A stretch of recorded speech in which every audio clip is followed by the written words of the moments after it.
कार्यक्रमलाई अगाडि बढाउन चाहन्छु। समय खेर नफालिकन आसन ग्रहणबाटै सुरुवात गर्न चाहन्छु। आसन ग्रहणका लागि यो कार्यक्रमको सभापतित्व गरिदिनुका लागि नेपाल निर्यात परिषदका अध्यक्ष श्री सुरेन्द्र कुमार श्रेष्ठज्यूलाई पनि म अनुरोध गर्न चाहन्छु। यसैगरी आजको हाम्रो कार्यक्रमका प्रमुख अतिथि माननीय अर्थमन्त्री डाक्टर युवराज खतिवड़ाज्यूलाई पनि म आसन ग्रहणका लागि अनुरोध गर्न चाहन्छु।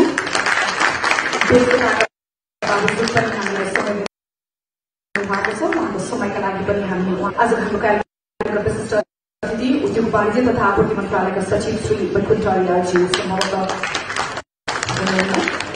यसै गरी म आसन ग्रहणकै क्रमलाई अगाडि बढाउन चाहन्छु। अतिथिका रूपमा नेपाल उद्योग वाणिज्य महासंघका वरिष्ठ उपाध्यक्ष श्री शेखर गोछाज्यू मैले देखिरहेको छैन, सम्भवतः आउनु भएको छैन अहिलेसम्म।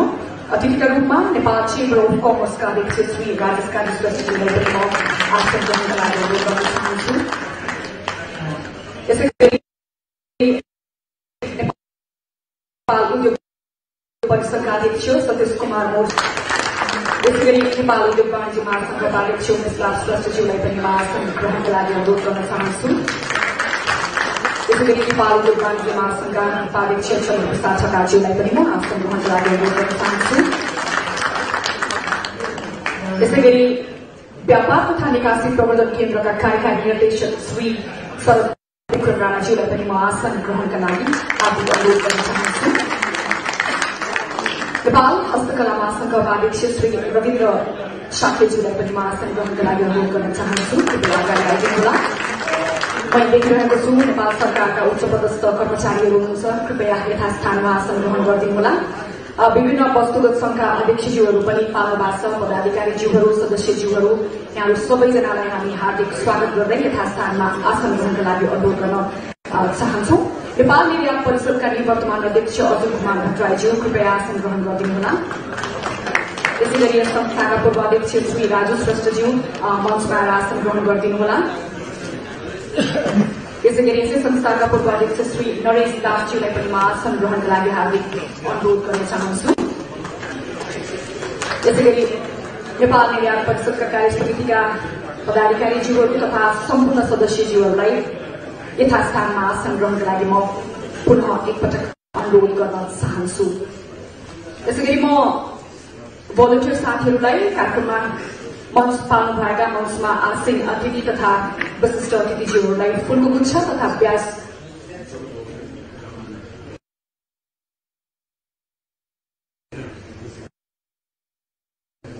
वितरणका लागि पनि म अनुरोध गर्न चाहन्छु। नेपाल एक्सपोर्ट महासंघका अध्यक्ष श्री रामबहादुर गुरुङज्यूलाई पनि म आसन ग्रहणका लागि अनुरोध गर्न चाहन्छु।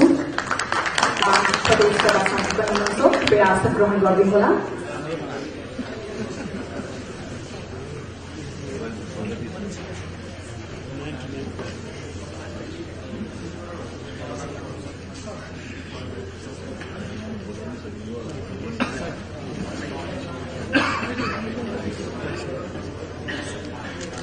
नेपाल चेम्बर अफ कमर्सका वरिष्ठ उपाध्यक्ष राजेन्द्र मल्लज्यूलाई पनि म आसन ग्रहणका लागि अनुरोध गर्न चाहन्छु। कृपया आसन ग्रहण गरिदिनुहोला। र म संस्थाका भोलिन्टियर साथीहरूलाई ब्याज तथा पुष्पगुच्छ वितरण गरिदिनुका लागि पनि अनुरोध गर्न चाहन्छु।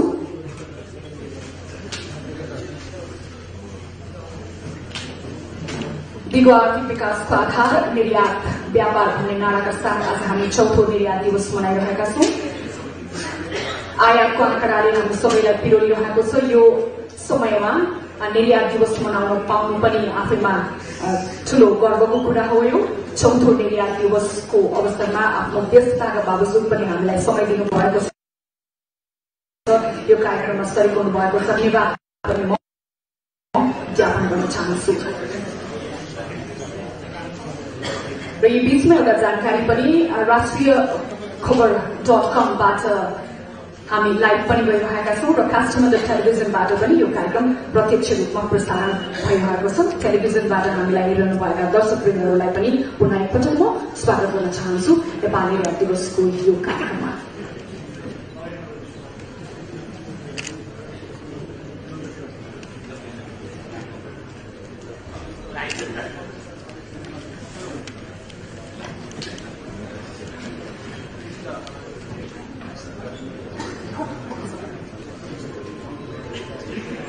मञ्चमा आसीन अतिथिहरूलाई ब्याज वितरण र पुष्पगुच्छाबाट स्वागत गर्ने कार्यक्रम अबको केही क्षण अगाडि बढ्छ। यसका लागि म भोलिन्टियर साथीहरूलाई पनि अनुरोध गर्न चाहन्छु।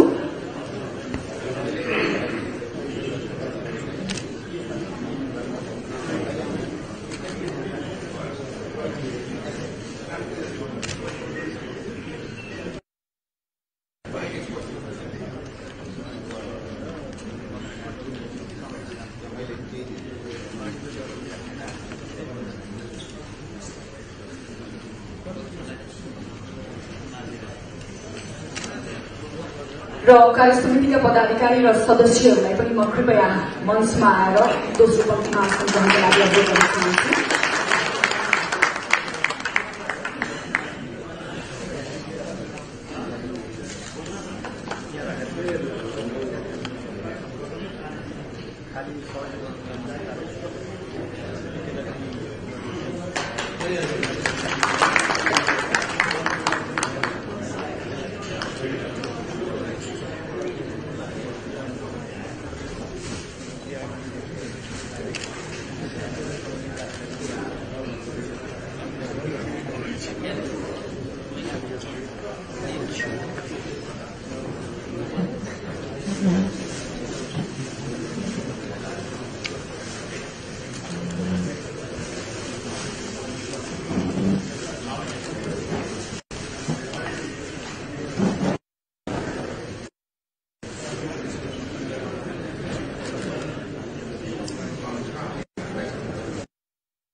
वृद्धिको एउटा प्रमुख सम्भावना पनि पुर्याएका छन्। त्यो निर्यात व्यवसायमा आएको अभिवृद्धिले मात्रै सम्भव भएको हो। यही कुरालाई मनन गर्दै नेपाल निर्यात परिषदले विगत लामो समयदेखि विभिन्न जनचेतनामूलक कार्यक्रम नीतिगत पनि गरिरहेको छ र आजको यो चौथो निर्यात दिवस मनाउन पाउँदा हामी अत्यन्तै र गौरवान्वित पनि महसुस गरिरहेका छौं। पुष्पगुच्छा र ब्याज वितरणबाट पुनः एकपटक स्वागत गर्ने कार्यक्रम अहिले चलिरहेको छ हाम्रो।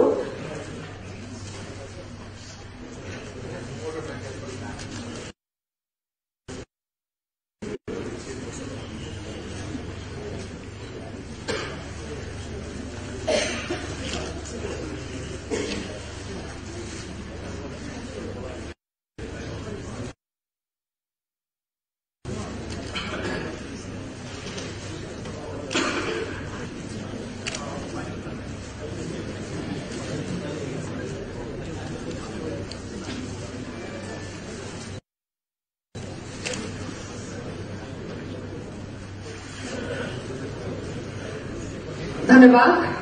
इस कार्यक्रमका सभापति तथा नेपाल निर्यात परिषदका अध्यक्ष श्री सुरेन्द्र कुमार श्रेष्ठज्यू पुष्पगुच्छा र ब्याज वितरण गरिदिनु भएकोमा अब म प्राविधिक साथीहरूलाई राष्ट्रिय गान बजाउनका लागि अनुरोध गर्न चाहन्छु। कृपया राष्ट्रिय गान बज्दा यसको गरिमालाई महसुस गर्दै उभिदिनुहोला। धन्यवाद।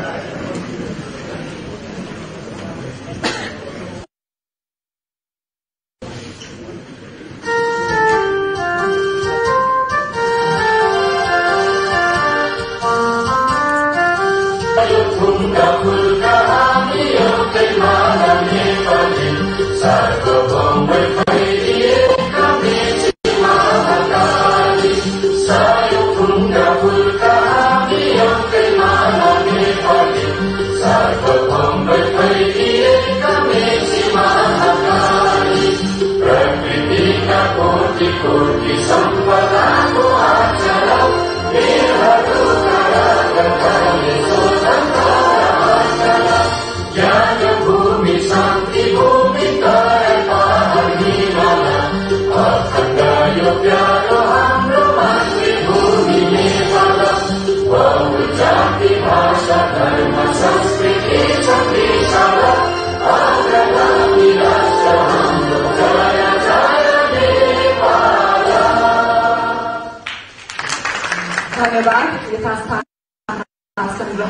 होला। अब म कार्यक्रमलाई अगाडि बढाउन चाहन्छु स्वागत मन्तव्यबाट।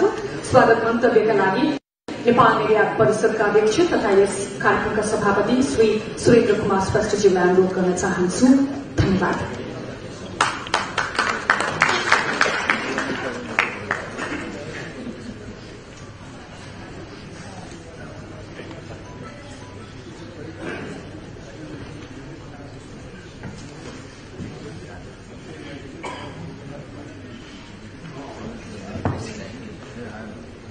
नमस्ते। प्रमुख अतिथि माननीय अर्थमन्त्री डाक्टर युवराज खतिवड़ाजी, नेपाल उद्योग वाणिज्य महासंघका वरिष्ठ उपाध्यक्ष शेखर बल्चाजी, नेपाल चेम्बर अफ कमर्सका अध्यक्ष श्री राजेश काजी श्रेष्ठज्यू, नेपाल उद्योग परिसंघका अध्यक्ष श्री सतीश कुमार मोरज्यू,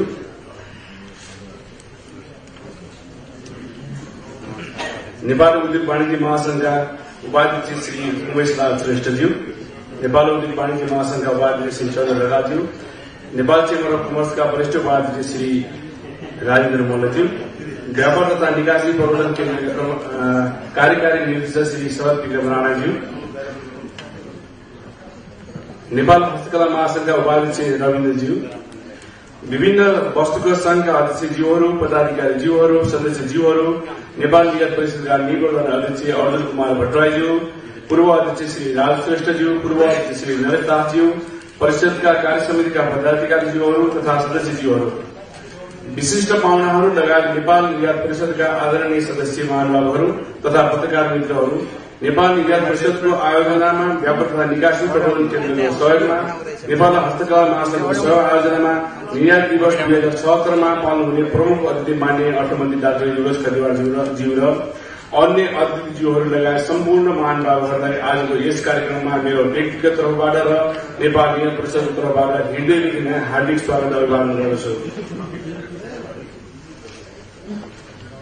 नेपाली निर्यातकर्ताहरूको प्रतिनिधिमूलक संस्था नेपाल निर्यात परिषद देशको निर्यात व्यवसायको उत्थान, विकास, विस्तार तथा प्रवर्धन गर्ने र निर्यात व्यवसायहरूको हक हितको संरक्षण लगायत निर्यात व्यवसायमा विद्यमान समस्याहरूलाई समाधान र सहजीकरण गर्न आवश्यक कार्य गर्दै आइरहेको यहाँहरूमा जानकारी गराउनेछु।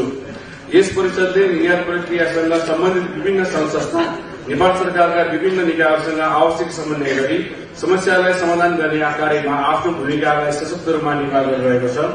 राष्ट्रको निर्यात व्यापार तथा निर्यात व्यवसायमा आइपर्ने विभिन्न समस्याहरू व्यवस्थित रूपबाट समाधान गरी निर्यात व्यवसायहरूको हित संरक्षण गर्न, निर्यात व्यवसायहरूको व्यावसायिक क्षमता अभिवृद्धि गरी राष्ट्रिय अर्थतन्त्रको मेरुदण्डको रूपमा रहेको निर्यात व्यवहारलाई विस्तार एवं अभिवृद्धि गरी विदेशी मुद्रा आर्जन गर्नमा वृद्धिलाई राष्ट्रिय अर्थतन्त्र सुदृढ गर्न र नेपाल सरकारलाई निर्यात नीतिको तर्जुमा गर्न सहयोग गर्दै आइरहेको छ।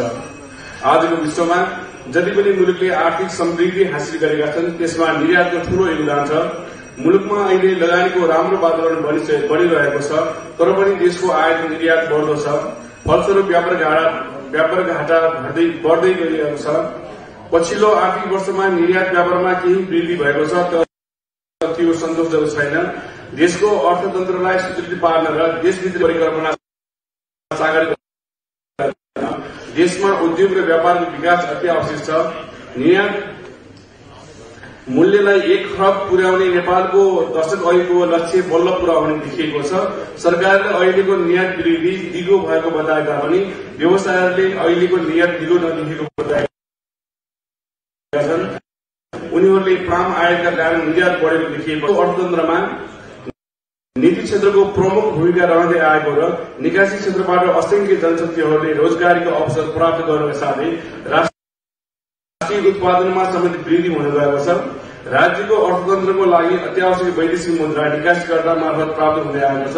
हुन त अरू क्षेत्रबाट पनि विदेशी मुद्रा आर्जन भइरहेको छ, तर निर्यात व्यापारले आर्थिक सन्तुलन कायम गर्दै आर्जन गरेको विदेशी मुद्राको गुणस्तर र अन्य क्षेत्रबाट आर्जित विदेशी मुद्रालाई राज्यले फरक छुट्याउन सक्नुपर्छ।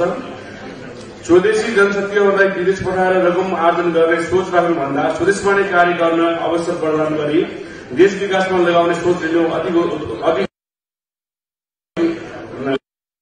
उत्पादक हुन जान्छ। हाललाई कम गर्न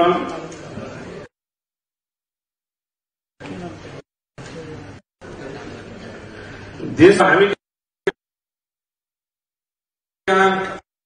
उत्पादन बढाएर निकासी बढाउने समस्या थपिँदै गएको छ।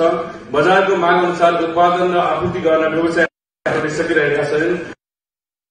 यसको प्रमुख कारण श्रमिक अभाव हुन गएको छ। त्यसैले स्वदेशमै सम्भावित रोजगारको वृद्धिमा सरकारले ध्यान दिनु आवश्यक छ। विभिन्न देशहरूमा रहेका नेपाली दूतावासहरू मार्फत नेपालका निर्यात योग्य वस्तुहरूको व्यापक रूपमा प्रचार प्रसार गर्न लगाउने, निर्यात योग्य वस्तु उत्पादन र निर्यातकर्तालाई सहुलियत दरमा ब्याङ्किङ ब्याजहरू उपलब्ध गराउने, नेपाल भ्रमण 2020 मा आउने पर्यटकलाई धेरैभन्दा धेरै सुविधा दिने, जस्तै भिसा फी नलिने, ट्रेकिङ पर्मिटको लागि भिसा फी पर्मिटको लागि शुल्क नलिने, लिनु पर्यो भने न्यून शुल्क लिने, जसले गर्दा उहाँहरूको बसाइ लम्बियोस्।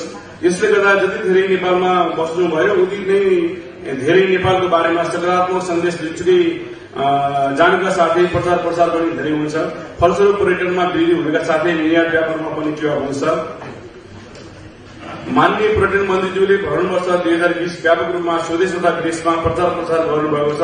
यसले गर्दा पर्यटकहरू बढ्ने अवश्य लिएका छौं। साथै निर्यात व्यवसायलाई पनि ठूलो राहत होला भन्ने हामीले आशा लिएका छौं। माननीय अर्थमन्त्रीज्यूलाई सानो एउटा निवेदन गरौं, मैले उहाँलाई ध्यान आकर्षण गर्न चाहे। व्यवसायले व्यवसाय गर्दा जानी वा नजानी वा कर्मचारीबाट राजस्व चुहाड हुन गएमा कसुर अनुसार व्यवसायले दण्ड जरिवाना दिने हो। कहिलेकाहीँ कर्मचारीले गल्ती गर्न सक्छन्, तर कर्मचारीको गल्तीले गर्दा साउलाई लगेर थुन्ने चाहिँ होइन। अमेरिकामा चक्लेट काण्ड भयो, बेबी पाउडर काण्ड भयो, करोडौं डलर तिरे तर साउलाई थुनिँदैन। त्यसैले माननीय मन्त्रीज्यूलाई यो शब्द हटाइदिनुहोस् भनेर म यहाँलाई विनम्र अनुरोध गर्न चाहे।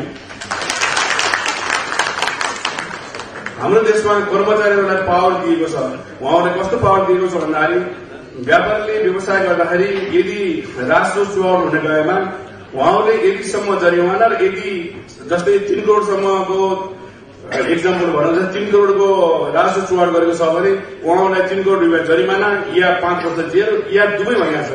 यो या दुवै भन्ने बित्तिकै के भयो भन्दाखेरि हामीले कर्मचारीलाई यदि हामीले खुसी बनाउन सकेनौं भने उहाँले 3 वर्ष 3 करोड रुपियाँ लिनु हुनुभयो प्लस 5 वर्ष पनि जेलमा राख्नु हुने भयो। यदि उहाँलाई हामीले खुसी बनाउन सक्यौं भने 3 करोड लिनु होला 5 वर्ष जेलमा निवेदन नेपाल निर्यात परिषद हो। यसले एक्सपोर्टरहरूलाई परेको समस्या नेपाल सरकारसम्म पुर्याउने र परेको समस्यालाई कसरी समाधान गर्ने यसले कोसिस गर्छ र एक्सपोर्टरहरूको हकको लागि काम गर्छ। यसलाई नेपाल सरकारले एक्सपोर्टियम बनाउन रु 8 लाख दिँदै आएकोमा यसपालि घटाई 5 लाख बनाएको छ। थप्नु पर्नेमा घटाएको छ। तसर्थ अर्थमन्त्रीलाई म विनम्र अनुरोध गर्छु, नेपाल निर्यात परिषदलाई दिँदै आएको बजेट घटाउनु होइन बढाइदिनुहोस्। योभन्दा अगाडि 1 बजे हाम्रो एउटा एजीएम थियो। एजीएममा हाम्रो सदस्य महानुभावहरूको हामीलाई कुरा आयो। क्यास इन्सेन्टिभ दिन एकदम गाह्रो भयो। अब उद्योग मन्त्रालयमा गएर अनुसूची भर भन्ने र कहिले के भन्ने भनेर हामीलाई यस्तो समस्या भयो भनेर उहाँहरूले कुरा राख्नुभयो। म अर्थमन्त्रीज्यूलाई के निवेदन गर्न चाहन्छु भने हाम्रो मित्र राष्ट्र भारतले के गर्छ भन्दाखेरि चाहिँ एउटा एभनी कम्पनीले 10,000 डलर बराबरको सामान निकासी गर्यो भने त्यो 10,000 डलर बराबरको सामान निकासी गरेको हामीसँग हुन्छ र एक्सपोर्ट गर्यो भने हामीसँग येलो पेपर हुन्छ। अब येलो पेपर हामीसँग एक्सपोर्ट गरेर येलो पेपर पनि हामीसँग छ र हामीसँग विदेशबाट आएको 10,000 डलर पनि छ भने उक्त एभनी कम्पनीले पाउने रकम इन्सेन्टिभ छ। एउटा एयरपोर्टमा चाहिँ एउटा सेल गठन गर्नु पर्यो, एउटा रुम राख्नु पर्यो र तीबाट कम्प्युटरबाट हाम्रो जुन एभनी कम्पनीले सामान निकासी गरिरहेको छ त्यसलाई उसले पाउनु पर्यो इन्सेन्टिभ। एयरपोर्टबाट चाहिँ सिधै कम्प्युटरमा इन्ट्री गरिदिनु पर्यो। यो हामी व्यापारी व्यवसायलाई जहिले पनि यो झगडाउने काम गर्नु भएन। किनभने कहिले उद्योग मन्त्रालयमा गएर यो सिफारिस लिएर आऊ, कहिले यो भएन, कहिले ऊ भएन, राष्ट्र ब्याङ्कले यसरी झगडा दिँदाखेरि हाम्रो व्यापारी व्यवसायहरू दिक्क भइसक्यो। त्यसले गर्दाखेरि हाम्रो अर्थमन्त्रीज्यूलाई मैले यो निवेदन गरेँ। अन्तमा 4थो निर्यात दिवस 2076 कार्यक्रमलाई पूर्ण रूपमा सफल बनाउन पाउनुभएका आजका प्रमुख अतिथिज्यूहरू लगायत उपस्थित सबै महानुभावहरूलाई पुनः एकपटक हार्दिक स्वागत गर्दै अभिवादन गर्न चाहन्छु। धन्यवाद।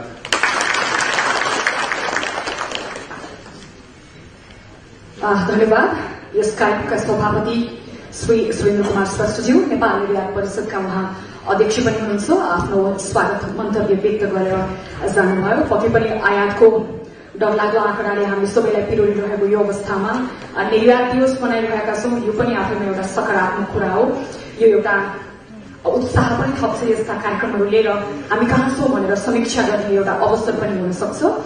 तपाईँ जस्तै जुझारु उद्यमी व्यवसायका कारण अलिकति निर्यातमा आँकडा यो आर्थिक वर्ष बढेको छ। यो मोमेन्टम अझै कायम होस्, हाम्रो आजको दिनमा शुभकामना पनि रहेको छ। अधिकारको कुरा पनि आयो। व्यवसायीलाई पनि अधिकार प्रदान हुनुपर्छ, नागरिकले पनि अधिकार प्राप्त गर्नुपर्छ, कर्मचारीले पनि अधिकार पाउनुपर्छ। तर अधिकार प्राप्त भए सँगसँगै सबैमा कर्तव्यबोध पनि हुनुपर्छ। कर्तव्यबोध बिनाको अधिकार खोक्रो हुन्छ, निकै घातक हुन्छ। चौथो निर्यात दिवस मनाइरहँदा म कार्यक्रमलाई अगाडि बढाउन चाहन्छु। अब आजको हाम्रो कार्यक्रमको औपचारिक उद्घाटन गरिदिनुको लागि आजको हाम्रो कार्यक्रमका प्रमुख अतिथि माननीय अर्थमन्त्री डाक्टर युवराज खतिवड़ाज्यूलाई पानसमा दीप प्रज्वलन गरेर यो निर्यात दिवसको उद्घाटन गरिदिनुका लागि पनि म अनुरोध गर्न चाहन्छु।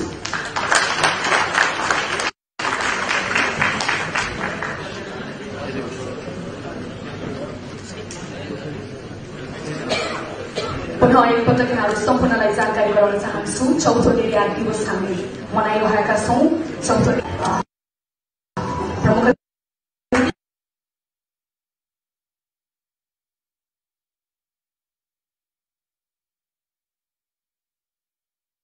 माननीय अर्थमन्त्री डाक्टर युवराज खतिवड़ाज्यू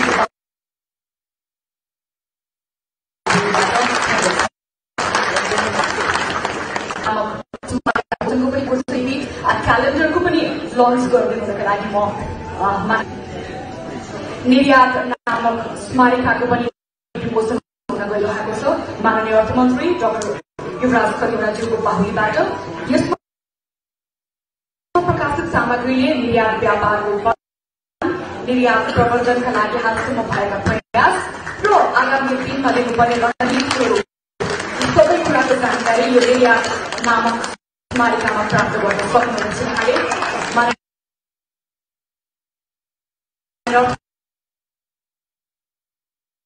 मन्त्री डाक्टर युवराज खतिवड़ाज्यूले अब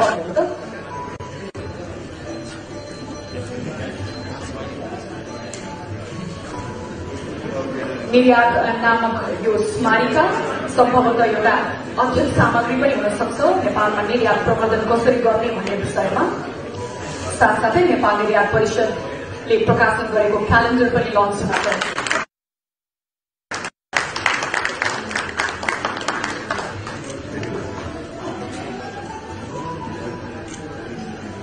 धेरै धेरै धन्यवाद प्रमुख अतिथि डाक्टर युवराज खतिवड़ाज्यू स्मारिका विमोचन गरिदिनु भयो, साथसाथै क्यालेन्डर पनि लन्च गरिदिनु भएकोमा।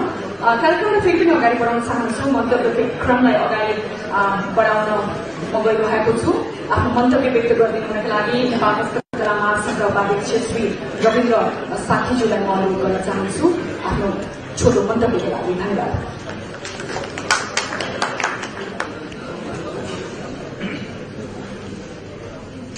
नमस्कार। यस कार्यक्रमका सभापति एवं नेपाल निर्यात परिषदका अध्यक्ष श्री सुरेन्द्र कुमार श्रेष्ठज्यू, आजका प्रमुख अतिथि माननीय अर्थमन्त्री डाक्टर युवराज खतिवड़ाज्यू, नेपाल उद्योग वाणिज्य महासंघका वरिष्ठ उपाध्यक्ष श्री शेखर घोषाज्यू तथा पदाधिकारीज्यूहरू, नेपाल चेम्बर अफ कमर्सका अध्यक्ष श्री राजेश काजी श्रेष्ठज्यू, नेपाल उद्योग परिसंघका अध्यक्ष श्री सतीश कुमार मोरज्यू, व्यापार तथा निकासी प्रबन्धन केन्द्रका कार्यकारी निर्देशक श्री शरद विक्रम राणाज्यू, नेपाल सरकारका विभिन्न निकायबाट पाल्नुभएका उच्च पदस्थ अतिथिज्यूहरू, विभिन्न व्यापारिक संघ संस्थाहरूबाट पाल्नुभएका अतिथिज्यूहरू, पदाधिकारीज्यूहरू तथा कार्य समितिका सदस्य साथीहरू, निर्यात परिषदका सम्पूर्ण पदाधिकारी तथा कार्य समिति सदस्यका साथीज्यूहरू, सञ्चारकर्मी मित्रहरू, उपस्थित सम्पूर्ण महिला तथा सज्जनहरू, यहाँ सबैमा नेपाल हस्तकला महासंघ तथा आफ्नो व्यक्तिगत तर्फबाट हार्दिक न्यानो अभिवादन व्यक्त गर्न चाहन्छु। नेपाल हस्तकला महासंघको सक्रिय वस्तुगत संघ नेपाल निर्यात परिषदको 22औं वार्षिक साधारण सभा तथा 4औं निर्यात दिवसको सुखद अवसरमा परिषदको कार्य समितिको साथै सम्पूर्ण निर्यातकर्ता उद्यमी व्यवसायी साथीहरूमा हार्दिक बधाई ज्ञापन तथा शुभकामना व्यक्त गर्न चाहन्छु। आज हामीले चाहिँ 4औं निर्यात दिवस विभिन्न कार्यक्रमहरू आयोजना गरी मनाइरहँदा हामी निजी क्षेत्रका निर्यातकर्ता उद्यमी व्यवसायहरू मात्र सहभागी भएका छैनौं। यसमा नेपाल सरकारको व्यापार तथा निकासी प्रवर्तन केन्द्र पनि सहभागी भएका छन्। यो हाम्रो लागि निकै उत्साहजनक छ। तर वर्षको एकपटक यसरी निर्यात दिवस मनाएर मात्रै हाम्रो निर्यात प्रवर्तन होला त? नेपाल सरकारलाई उद्यमी व्यवसायहरूबीच यो प्रश्न निकै पेचिलो बन्दै गइरहेको अवस्था छ। हस्तकला वस्तुको हालको निकासीको अवस्था, नेपाल सरकारले आगामी दिनमा निकासी प्रवर्तनको लागि लिनुपर्ने रणनीति र कार्ययोजना तथा निजी क्षेत्रले खेल्नुपर्ने भूमिकाको बारेमा नेपाल निर्यात परिषदका अध्यक्षज्यूले आफ्नो स्वागत भाषणमा सविस्तार रूपमा चर्चा गरिसक्नु भएकै छ। चालु आर्थिक वर्षको पहिलो त्रैमासिकमा नेपालको कुल निर्यात 23.4% बढेको र 6.9% आयात घटेको र व्यापार घाटा 8.9% घटेको तथ्याङ्क जनमानसमा आइरहेको छ। यदि यो वास्तविक तथ्याङ्क हो भने निश्चय पनि खुशी र उत्साहप्रदको कुरा हो। नेपाल हस्तकला महासंघले प्रशोधन गर्दै चालु आर्थिक वर्षको चौमासिक अवधिको निर्यात तथ्याङ्कले यस वर्ष निर्यात बढ्ने संकेत देखाएको छ। तर यो वृद्धि दरले हामीले सन्तोष मानेर बस्ने अवस्था बनेको छैन। निकासीकर्ताहरूलाई हाम्रा प्रतिस्पर्धी देशहरूका सरकारले प्रदान गरेका प्रोत्साहनका प्याकेजहरूले गर्दा हामीले हाम्रा प्रतिस्पर्धीहरूसँग प्रतिस्पर्धा गर्न नसिकिरहेको अवस्था छ। यी सबै कुराहरू माननीय मन्त्रीज्यूमा विदितै भएको विषय हो।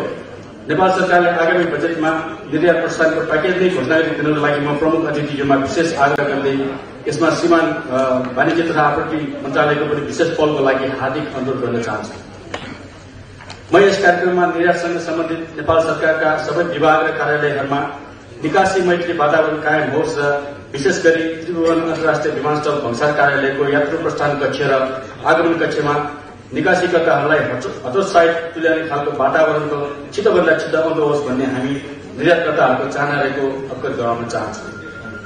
यस महासंघको पहल नेपाल सरकार उद्योग वाणिज्य तथा आपूर्ति मन्त्रालयको सहयोगमा स्थापना हुने सार्क हस्तकला विकास केन्द्रको भवन निर्माणको कार्य अन्तिम चरणतिर पुगेको हुँदा केन्द्र स्थापना पश्चात हस्तकलाको विकास र प्रवर्धनको लागि ठूलो सहयोग पुग्ने हामी सम्पूर्ण हस्तकला उद्यमी व्यवसायहरूको अपेक्षा राखेका छौं। अन्तमा नेपाल निर्यात परिषदको 22औं साधारण सभा र आज निर्विरोधमा निर्वाचित नयाँ कार्य समितिले जुन एकता सहकार्य प्रतिबद्धता जनाउँदै निर्विरोध निर्वाचित भएर सफल कार्यका आज साधारण सभाको सफलतालाई उच्च पुर्याउनु भएको छ। त्यसको लागि हार्दिक पुनः एकचोटि बधाई ज्ञापन दिँदै आगामी दिनमा पनि हस्तकला महासंघ र वस्तुको संघहरूको जुन समन्वय सहकार्य र एकताको ऐक्यबद्धताको अपेक्षा गर्दै 14औं निर्यात दिवस र आजको जुन 22औं साधारण सभा पूर्ण सफलताको कामना गर्दै मेरो छोटो भनाइ यही घोषणा दिन चाहन्छु। धन्यवाद। धन्यवाद। नेपाल हस्तकला महासंघका उपाध्यक्ष रविन्द्र साक्यज्यू आफ्नो मन्तव्य व्यक्त गरेर जानुभयो। मन्तव्यको क्रम हामी जारी नै राख्नेछौँ। यो बीचमा एउटा सानो प्रस्तुति पनि राखेको छ। नेपालमा आजको दिनमा निर्यातको अवस्था कस्तो छ भन्ने एउटा प्रस्तुति रहनेछ। किन भन्दा आजको समीक्षा गर्न सकिएन भने भोलिको बाटो तय गर्न अत्यन्त कठिन हुन जान्छ। निर्यातको अहिलेको अवस्थाका बारेमा प्रस्तुति दिनुहुनको लागि म नेपाल निर्यात परिषदका महासचिव श्री नरेश लाल श्रेष्ठज्यूलाई अनुरोध गर्न चाहन्छु। धन्यवाद।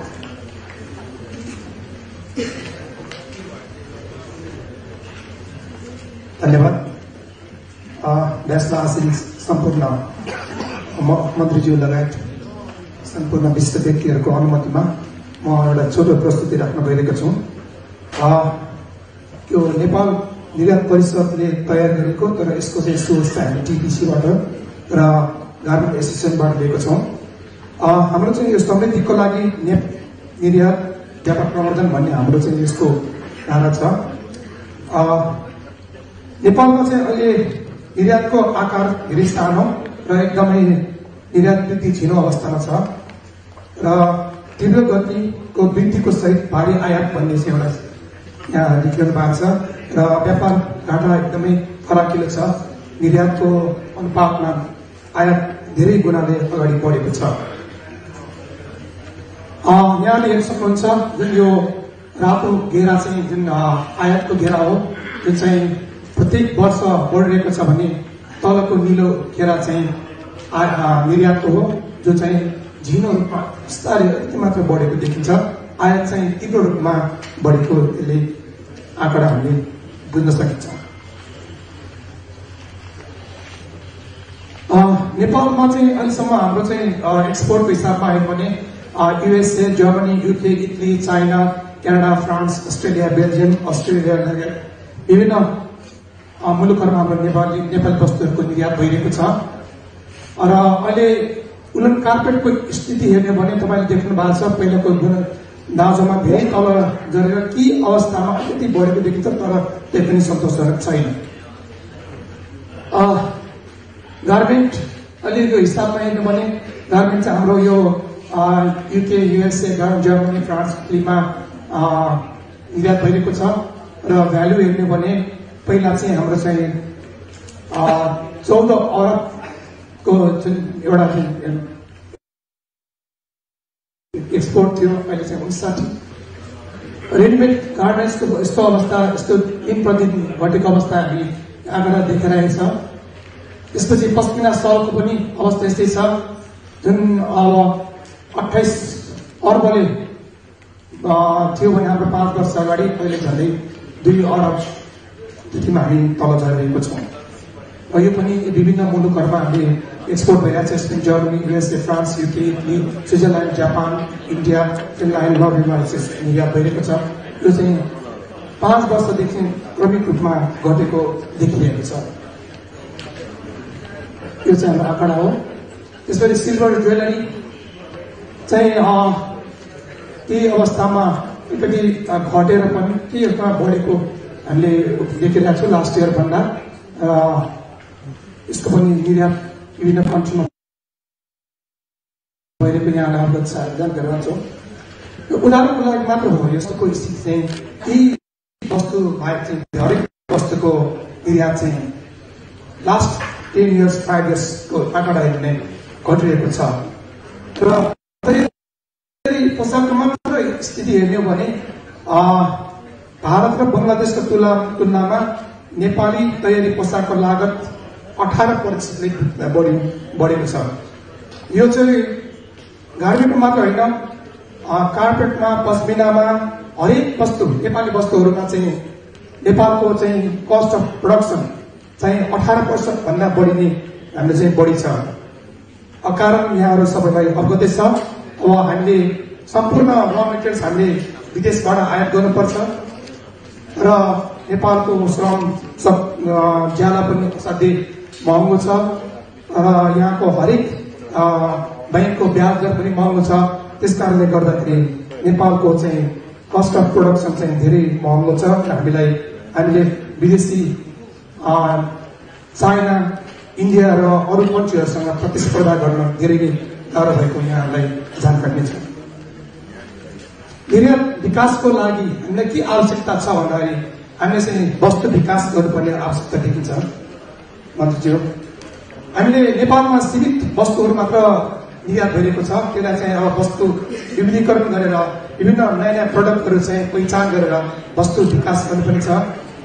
त्यसरी व्यापार सुदृढीकरण गर्नुपर्ने छ र यसको चाहिँ हाम्रो नेपालबाट चाहिँ वस्तु के उत्पादन भइरहेछ, कस्तो बजारमा यसको मार्केट छ भने त्यसको चाहिँ हामीले सूचनाहरू पनि विभिन्न अन्तर्राष्ट्रिय मार्केटमा सूचनाहरू चाहिँ प्रवाह गर्नुपर्ने पनि धेरै आवश्यकता देखिरहेको छ। र निर्यात बजार प्रबन्धन गर्नको लागि विभिन्न विदेशी मुलुकहरूमा हामीले चाहिँ ट्रेड फेयरहरूमा भाग लिएर र वेबसाइटहरूमा राखेर र आफ्नो ट्रेडमार्कहरू चाहिँ हामी प्रयोग गरेर बजारको विविधीकरण र निकासीको लागि हामीले क्षेत्र बढाउनु एकदमै आवश्यकता छ। एउटा मिलान एक्सपोको 2015को एउटा नमुना हो। यसमा हामीले नेपालको हरेक वस्तु एउटा देखिन्छ कि हामी यति एक्सपोर्ट गर्नको लागि हामी अन्तर्राष्ट्रिय स्तरमा यस्तो किसिमको हामी एक्सपोर्ट गर्न, यस्तो किसिमको एक्सपो पनि हामी गर्न सक्छौँ भन्ने हाम्रो एउटा निजी क्षेत्रको एउटा प्रयासलाई यहाँ पनि अगाडि देखाइरहेको छ। वस्तु विकास भन्नाले विकासको परियोजनाहरू हामीले पहिचान गर्नुपर्ने छ। अब नेपाल सरकारले अब कुन वस्तुहरू चाहिँ यो वर्ष हामीलाई कुन वस्तुलाई हामी प्राथमिक दिने भनेर विभिन्न वस्तुहरूको चाहिँ निर्यातको लागि एउटा परियोजना बनाउनु पर्ने जरुरत छ भने नेपालबाट निर्यात हुने वस्तुको लागि चाहिँ एउटा सामूहिक दर्ता चिन्ह ट्रेडमार्कको पनि आवश्यक छ। त्यसपछि आएर हामीले दुईटा ट्रेडमार्कको परिकल्पना गरेका छौँ। एउटा चाहिँ नेपालको आफ्नै र मेटेरियल्स चाहिँ प्रयोग गरेको यो ट्रेडमार्क र अर्को चाहिँ अन्तर्राष्ट्रिय बजारबाट चाहिँ कच्चा पदार्थ आयात गरेर तयार गरेको दुईटा वस्तुका ट्रेडमार्क चाहिँ परिक्रमा गरेर नेपाली वस्तुको चाहिँ ट्रेडमार्क गरेर हामीले अन्तर्राष्ट्रिय बजारमा चाहिँ व्यापार गर्न चाहिँ हामीले जरुरी छ। त्यसैले अर्गानिक लेबलिङ भनेको छ जुन चाहिँ हामी नेपालको आफ्नै एउटा चाहिँ केमिकल नभएको प्रडक्टहरूलाई चाहिँ पनि बढी प्राइस दिनको लागि र बढी आफ्नो पैसा दिनको लागि एउटा अर्गानिक लेबलिङको पनि विकास गर्न जरुरी छ। र वस्तु विकासको लागि हामीले विभिन्न तालिमहरू गर्नुपर्ने, सिप विकास गर्नुपर्ने, मानव विकास गर्नुपर्ने र मार्केटहरूको चाहिँ खोजी गर्नुपर्ने पनि जरुरी छ। नेपालमा चाहिँ व्यापार नीतिमा चाहिँ एउटा चाहिँ निर्यातको चाहिँ नीति स्पष्ट छैन र नेपाल सरकारले चाहिँ निर्यातको लागि चाहिँ एउटा छुट्टै एउटा नीति बनाउनु पर्ने जरुरत पनि देखेको छ भने नेपालको एक रणनीति 2016 इन्टिआइएस 2016 जुन एउटा हामीले प्रावधान राखेको छ त्यो पनि खासै त्यसले चाहिँ विकास लिएको छैन र त्यो सीमितमा मात्र भएको छ। त्यो नीति अनुसार एनटीआईएसमा चाहिँ परेका वस्तुहरूलाई चाहिँ कुन कुन वस्तुलाई चाहिँ कुन कुन देशमा कसरी निर्यात बढाउने भन्ने कुरामा चाहिँ नेपाल सरकारले चाहिँ यसलाई पहिचान गरेर विभिन्न योजनाहरू चाहिँ बनाउन एकदमै जरुरी देखिएको छ र वस्तुगत निर्यातको रणनीति पनि तयार गर्नुपर्छ र नेपाल प्रमुख विकास योग्य वस्तुहरू रणनीति प्रकाशन गरी कार्यक्रमहरू विभिन्न कार्यक्रमहरू चाहिँ देश विदेशमा चाहिँ हामीले कार्यक्रम गर्नुपर्ने जरुरत देखिएको छ। निर्यात क्षेत्रलाई प्राथमिकता क्षेत्र घोषणा गर्नुपर्ने छ र थाहा छ यो नेपालमा मात्र विश्व बजारमा पनि निर्यात बिना चाहिँ हरेक कन्ट्रीको चाहिँ विकास आर्थिक विकास हुँदैन भन्ने सबै थाहा हुँदा पनि नेपालको निर्यात चाहिँ अँध्यारोमा परेको छ। बजेट भाषण आइन्छ तपाईको चाहिँ 100 पानाको बजेट भाषण 1 पाना पनि निर्यात भाषणलाई छुट्याएर निर्यात भाषणमा निर्यातको कुराहरू त्यहाँ राखेको हुँदैन। त्यसै अर्थमन्त्रीजीलाई म अनुरोध गर्न चाहन्छु निर्यात हाम्रो लागि एकदमै जरुरी छ थाहा छ तर निर्यातको लागि केही कुराहरू पनि उल्लेख गरेको छैन। हामी निर्यातकर्ताहरू बजेट भाषण सुन्छ लास्टमा खल्लो भएर हामी मुख अँध्यारो गरेर हामी फर्किनु पर्ने अवस्था देखिएको छ। त्यस कारणले गर्दा निर्यातको लागि चाहिँ प्राथमिकता रूपमा चाहिँ यसलाई राखिदिनु पर्यो। नेपाल सरकारले यसलाई चाहिँ उच्च प्राथमिकता साथ यो वर्षले चाहिँ 2020लाई चाहिँ जुन पर्यटन दिवस भनेर मनाएको छ, नेपाल भिजिट दिवस भनेर मनाएको छ र आगामी वर्षलाई चाहिँ निर्यात वर्ष भनेर मनाइयोस् भन्ने हाम्रो चाहिँ चाहना छ। व्यापारको लागि फोरमको लागि हामीले चाहिँ अब विभिन्न देशहरूमा सेमिनार वर्कसप र व्यापार नेपालमा पनि र बाहिर पनि वर्कसप सेमिनार इन्टरेक्सन प्रोग्रामहरू गर्नु छ भने मिटिङहरूमा चाहिँ B2B मिटिङहरू गर्ने जोइन्ट भेन्चर मिटिङहरू गर्नको लागि नेपाल सरकारले त्यसको लागि चाहिँ एउटा आधारहरू बनाइदिनु पर्यो र यसमा टिपिसी र वाणिज्य मन्त्रालयले सबैले सहयोगले चाहिँ यस्तो योजनाहरू र यस्तो मिटिङ वर्कसप इन्टरेक्सन गर्ने चाहिँ व्यवस्था गरिदिनु पर्ने भन्ने गर्नु म सरकारसँग अनुरोध गर्न चाहन्छु। व्यापार प्रबन्धनको लागि हामीलाई अन्तर्राष्ट्रिय व्यापार मेला र सम्मेलन केन्द्रको आवश्यकता छ। हुन त स्थानीय चौबारको मा चाहिँ एउटा चाहिँ अन्तर्राष्ट्रिय एक्सपो हाउस बनाउने भन्ने एउटा परिकल्पना गरेको छ। त्यसको लागि मैले टिपिसीको अस्ति डाइरेक्टर साहबले पनि भन्नुभयो हाम्रो कार्यक्रम डिस्ट्रिक्टले योजनाहरू भइरहेछ भने त्यसको खुसीको लागि हो। त्यो चाहिँ यथाशीघ्र यसलाई चाहिँ बनाउनको लागि पहल गर्नु पर्यो। त्यसै गरी नेपालको चाहिँ एक्सपोर्टको लागि र मार्ग रेलमार्ग जहाजको रुटहरू चाहिँ असाध्यै कठिनाइ छ। हाम्रो एक्सपोर्ट गर्ने सामानहरू चाहिँ चाइना र इन्डियाबाट चाहिँ 25 दिनमा चाहिँ उनीहरूको चाहिँ आफ्नो डेस्टिनेसनमा पुर्याइन्छ भने हाम्रो सामान पुग्नको लागि झन्डै 2 महिना 2.5 महिनासम्म लाग्ने गरेको छ। यसले गर्दा हाम्रो बायरहरूले चाहिँ तिनीहरूको कस्ट एकदम हाई पर्छ र टाइमली डेलिभरी हुँदैन भनेर हाम्रो चाहिँ निर्यातमा चाहिँ उनीहरू त्यति हामीसँग आयात गर्न त्यति सहायक पनि छैन र अन्य नेपाली प्रोडक्ट हो र नेपालीहरूलाई माया गरेर मात्र जति पनि अर्डरहरू आइरहेछ त्यसमा चाहिँ हामी सन्तोष हुने अवस्था छैन।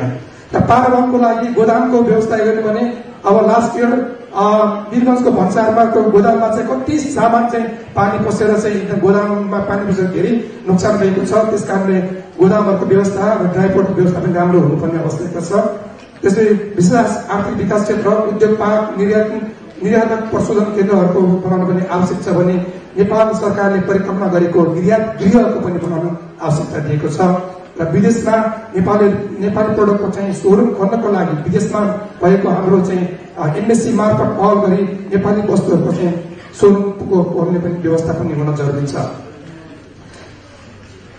व्यापारको अन्य महत्वपूर्ण विषयको सुधारको आवश्यकताको लागि अघि नै राखिसके सडक मार्गको र हवाई मार्गको गुणस्तर, त्यसपछि रेलवे र प्रणालीको विकास, मल्टिमोडल ट्रान्सपोर्टको विकास, त्यसपछि आएर भन्सार जहाज पासमा चाहिँ सिंगल विन्डो सिस्टम हामीले झन्झटिलो भएको छ। हरेक ठाउँमा चाहिँ एउटा एक्सपोर्ट गर्नको लागि धेरै ठाउँमा चाहिँ डकुमेन्ट्स पास गर्नुले नेपाल भन्सार कार्यको चाहिँ टिभी भन्सार कार्य भित्र नै हवाई मार्गमा पठाउँदाखेरि टिभी भित्र चाहिँ सम्पूर्ण हामीले चाहिँ एक्सपोर्ट गर्ने प्रक्रिया एउटा विन्डो सिंगल विन्डोबाट हुनुपर्छ भन्ने हाम्रो धारणा छ।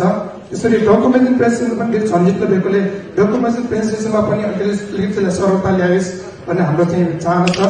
त्यसपछि इनलाइन ट्रान्सपोर्ट एन्ड ह्यान्डलिङमा पनि सजिलो होस् भन्ने हाम्रो चाहना छ। र पोर्ट र टर्मिनल ह्यान्डलिङ पनि अलिक झन्झटिलो छ। कलकत्तामा धेरै प्रब्लमहरू आइरहेको छन्। यसकारणले गर्दा कलकत्ता पोर्ट र विकासपूर्ण पोर्ट र अरू पोर्टहरूमा पनि नेपाली सामानहरू चाहिँ एकदम सजिलोसँग निर्यात हुने व्यवस्था चाहिँ नेपाल सरकारले गरिदियोस् भन्ने हाम्रो चाहना छ। अन्तर्राष्ट्रिय प्रयोगशालाको कमी छ।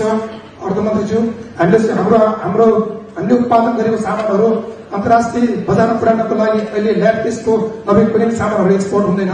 त्यसकारणले गर्दा हामीले चाहिँ अन्तर्राष्ट्रिय बजार मार्केट र अन्तर्राष्ट्रिय कम्पनीहरूले चाहिँ मान्यता दिने अन्तर्राष्ट्रिय स्तरको एउटा प्रयोगशाला चाहिँ खोल्ने एकदम जरुरी भइसकेको छ। त्यसपछि आएर गुणस्तर सुधार र इन्सुरेन्सहरूको राष्ट्रिय प्रतियोगिता हुनुपर्ने छ। अनि निरीक्षण तथा परीक्षण सुविधाको लागि मजबुत बनाउनको लागि मानव संसाधन विकास हुनुपर्ने जरुरी छ। कृषि वस्तु निकासीमा चाहिँ ट्रेसेबिलिटी स्किम्सको सुरुवात गर्नुपर्ने अवस्था छ भने उत्पादन र निकासीकर्ताको लागि आइएसओ र आइएसओ 2200 SMS र आइएसओ 40,000 मापदण्डहरू चाहिँ हामीले आजको मापदण्डको लागि अंगीकार गर्नको लागि नेपाल सरकारले प्रयत्न गर्नुपर्ने जरुरत देखिएको छ। नेपालको चाहिँ 73, 74, 75 सम्मको जुन एउटा चाहिँ हाम्रो विभिन्न वस्तुको चाहिँ निकासी यस प्रकारको छ। हामी चाहिँ 1 खरब पनि पुग्न सकेको छ भने छैन। हामी अहिलेको निर्यात जबकि हाम्रो आयात चाहिँ 13 खरब पुगिसकेको छ। नेपालबाट चाहिँ अब अन्य निकासी हुने वस्तुहरू पनि अहिले अन्य समाविक निकासी हुने राम्रो बजार पाउनेहरू पनि हामीसँग छ। यसमा छुर्पी, अदुवा, जडीबुटी, कफी, जुत्ता, सुन चाँदीका सामान, गरगहना, तरकारी, चाउचाउ, छालाजन्य वस्तु, फलफुल, सिमेन्ट, मह जस्ता सम्भावना भएको वस्तुहरू हामीसँग धेरै निर्यात वस्तु छ। निर्यातको लागि चाहिने कदमहरूमा चाहिँ हामीले उनी गलैँचाको लागि चाहिँ हामीले कामदारहरूको कमी छ, लगानीको कमी छ, नगद प्रोत्साहनमा चाहिँ त्यति राम्रो पाएको छैन। यो हामीले जुन 3% 4% देख्छौँ त्यो पनि सहीसँग पाएको छैन। यसलाई चाहिँ नगद प्रोत्साहन चाहिँ 10% बढाउनु पनि जरुरी छ। बजार प्रवर्धनको कमी छ, गलैँचाको विविधीकरण कमी छ, वित्त व्यवस्था महँगो छ, विदेशबाट कच्चा पदार्थ ल्याउनको लागि ढुवानी खर्च पनि धेरै महँगो छ। र त्यसैगरी अहिलेको जल्दो एउटा निर्यात भएको फेल जन्य वस्तुको पनि त्यस्तै किसिमको समस्याहरू छ। यसको लागि कामदारहरूको चाहिँ एकदमै कमी, लगानीको कमी, नगद प्रोत्साहनको कमी, बैंकको ब्याज दर महँगो। यस कारणले गर्दा यी सबै कुराहरूको समाधानको लागि चाहिँ हामीले 10,000 मजदुरहरूलाई तालिम दिनुपर्ने। त्यसपछि नेपाल अर्थ मन्त्रालयबाट चाहिँ जुन राष्ट्र ब्याङ्कले चाहिँ सहुलियत दरमा चाहिँ ब्याज दरहरू चाहिँ व्यवस्था गर्नुपर्नेहरू पनि जरुरी छ अनि विभिन्न तालिमहरू पनि गर्नु जरुरी छ। त्यही पश्चात पनि हालत सबैको समस्या एउटै किसिमको छ। अब अलैँचीको पनि त्यस्तै छ। हाम्रो चाहिँ ग्रेडिङ, लेबलिङ र प्याकेजिङको समस्या छ भने नगद प्रोत्साहनमा समस्या छ, बजार विविधीकरणमा समस्या छ। यसको लागि पनि हामीले धेरै कुराहरू गर्नुपर्छ। यी सबै कुराहरू वर्णन गरी अर्थमन्त्रीज्यूलाई म अरू के अनुरोध गर्न चाहन्छु र नेपाल सरकारबाट पालो भएको निकायले निर्यातको लागि चाहिँ हामीले उठाएको प्रश्नहरू, हामीले उठाएको जिज्ञासाहरूलाई चाहिँ यथाशीघ्र हाम्रो चाहिँ सम्मेलनलाई चाहिँ उहाँलाई चाहिँ सकारात्मक रूपमा लिइदियोस् र हाम्रो भनाइलाई सुनिदियोस् र आगामी वर्षमा नेपालको निर्यात र यी हकले 10%, 20%, 30%ले बढोस् भन्ने हामी चाहना गर्दै यहाँ सबैले यो जुन समय दिन मेरो प्रस्तुतिलाई यहाँले रुचिपूर्वक दिनुभयो यहाँको लागि धन्यवाद। धन्यवाद नरेश श्रेष्ठज्यू यो सचित्र प्रस्तुतिका लागि। आजको दिनमा नेपाली अर्थतन्त्रको एउटा मुख्य संवाहक निर्यातको अवस्था के छ भनेर सचित्र हामीलाई प्रस्तुति गरिदिनु भयो। हामी कहाँ छौँ भन्ने चित्र क्लियर भयो भने भोलि कसरी अगाडि बढ्ने भन्ने बाटो पनि सजिलो हुन जान्छ। त्यति उत्साहजनक आँकडा त छैन, तर यस्तै चुनौतीमा फेरि अवसर पनि भेटिने, हरेक चुनौती सँगसँगै अवसर पनि डोरिएर आएको हुन्छ। म कार्यक्रमलाई पुनः एकपटक अगाडि बढाउन चाहन्छु मन्तव्यबाट नै। मन्तव्यका लागि अब म व्यापार तथा निकासी प्रवर्धन केन्द्रका कार्यकारी निर्देशक श्री शरद विक्रम राणाज्यूलाई अनुरोध गर्न चाहन्छु। धन्यवाद।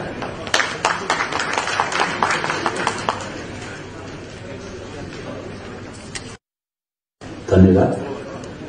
नेपाल निर्यात परिषदका अध्यक्ष सुरेन्द्रजी, माननीय अर्थमन्त्रीजी, डायसमा आसीन सम्पूर्ण गण्यमान्य व्यक्तिहरू, साथै यहाँ उपस्थित सम्पूर्ण मान्यवरहरू, मिडियाकर्मी साथीहरू, कर्मचारी मित्रहरू, सर्वप्रथम त यो चौथो निर्यात दिवसको कार्यक्रम भव्य साथ सम्पन्न गर्नुभएकोमा निर्यात परिषदलाई बधाई, शुभकामना भन्न चाहन्छु।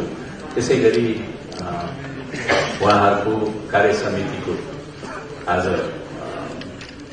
आजको बैठकले जुन सहमतिका साथ सम्पन्न गर्नुभएकोमा नयाँ आउने कार्य समितिलाई शुभकामना तथा बधाई भन्न चाहन्छु। मैले यसो विचार गरेँ, डायसमा आसीन धेरै व्यक्तित्वहरू यहाँ बोल्ने क्रममा हुनुहुन्छ होला र अब यो तथ्याङ्कको बारेमा, व्यापारका नीतिहरूको बारेमा मैले धेरै बोलिरहनु पर्दैन, किनभने अर्थमन्त्रीजी स्वयं नै यही हुनुहुन्छ। त्यसकारण म चाहिँ शुभकामना भनेर बिदा हुन्छु। बिहान पनि मैले धेरै कुरा बोलेको भएको हुनाले।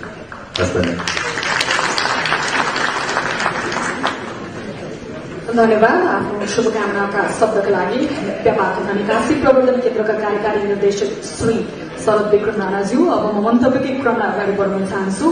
नेपाल उद्योग परिसंघका अध्यक्ष श्री सतीश कुमार मोर्ज्यूलाई आमन्त्रण गर्न चाहन्छु आफ्नो मन्तव्यका लागि। धन्यवाद।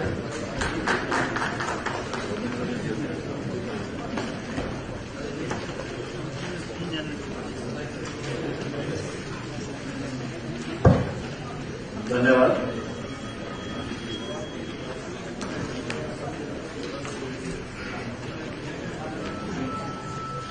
चौथौं निर्यात दिवस इम्पोर्ट एक्सपोर्ट डे का अध्यक्षता गर्नुभएका अध्यक्ष नेपाल निर्यात परिषदका अध्यक्ष सुरेन्द्र कुमार श्रेष्ठज्यू, चीफ गेस्ट माननीय अर्थमन्त्री डाक्टर जीवास देवराज्यू, मञ्चमा आसीन अतिथिज्यूहरू, निर्यात परिषदका पदाधिकारी तथा औद्योगिक व्यवसाय साथीहरू र पत्रकार मित्रहरू,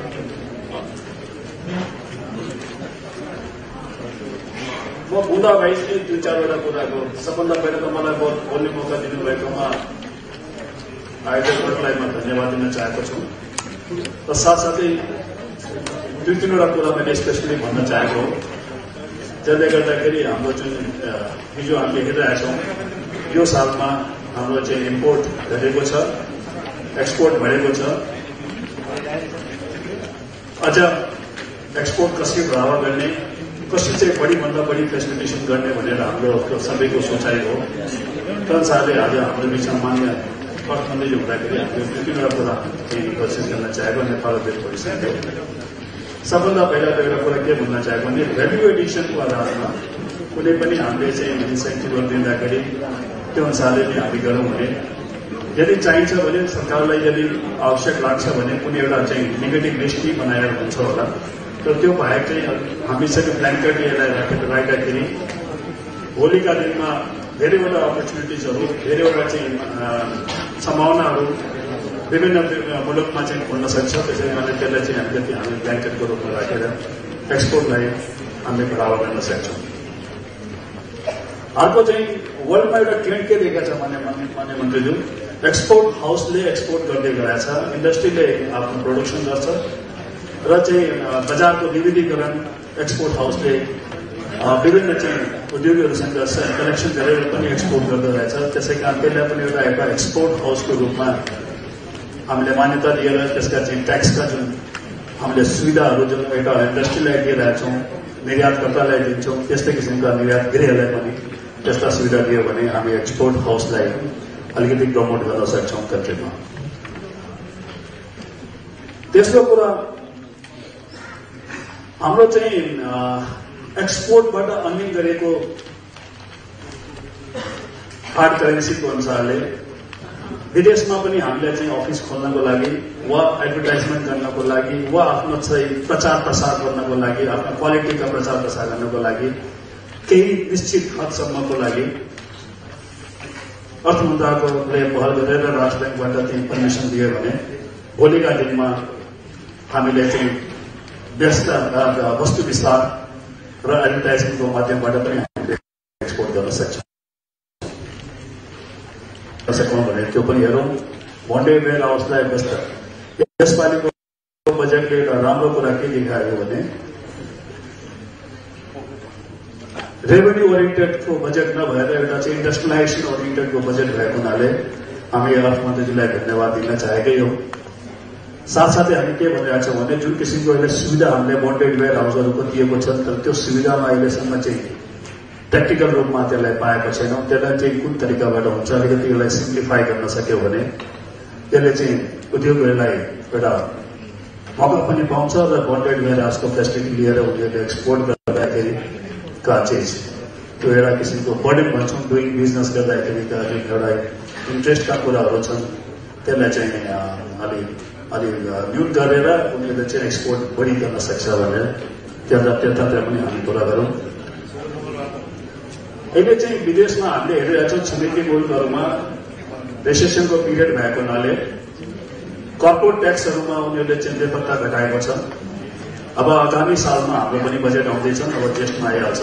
त्यो ज्येष्ठमा चाहिँ हामीले पनि आफ्ना चाहिँ एफडीआईहरूले पनि हामीले एट्र्याक्ट गर्नु परिरहेको छ कन्ट्रीमा। त्यसलाई चाहिँ हामीले चाहिँ एउटा टुलको रूपमा कर्पोरेट ट्याक्सहरूलाई परिमार्जन गर्न सक्यौँ भने अपर्च्युनिटीको रूपमा लिन सकिन्छ र निम्त्याउन सक्छौँ। मेरो सबै कुरा राखेर म चाहिँ अब नयाँ नेतृत्व वर्ग पनि आइरहेछ, तिनीहरूलाई मैले शुभकामना र बधाई पनि दिन चाहेको छु र निर्वर्तमानजीहरूलाई मैले धन्यवाद पनि दिन चाहेको छु र सीएनआईले सधैँ यहाँहरूसँग सहकार्य गरेको छ। आगामी दिनहरूमा पनि सीएनआईले सहकार्य गर्दै र यहाँको चाहिँ चौथो निर्यात दिवस भव्यताको साथ सम्पन्न होस् भनेर शुभकामना पनि दिन चाहेको। धन्यवाद। Thank you very much. धन्यवाद। नेपाल उद्योग परिसंघका अध्यक्ष श्री सतीश कुमार मोर्जू आफ्नो शुभकामना मन्तव्यका लागि पक्कै पनि निर्यात प्रवर्धनका लागि नयाँ नयाँ रणनीतिहरू व्यवसायको तर्फबाट पनि सरकारको तर्फबाट पनि प्रवर्धन हुनुपर्छ समय समयमा, किनकि व्यापार गर्ने ट्रेन्ड पनि बदलिरहेको छ विश्व बजारमा अहिले। र अब फेरि पनि म मन्तव्यकै क्रमलाई अगाडि बढाउन चाहन्छु। आफ्नो शुभकामना मन्तव्यका लागि नेपाल चेम्बर अफ कमर्सका अध्यक्ष श्री राजेश काजी श्रेष्ठज्यूलाई म अनुरोध गर्न चाहन्छु। धन्यवाद।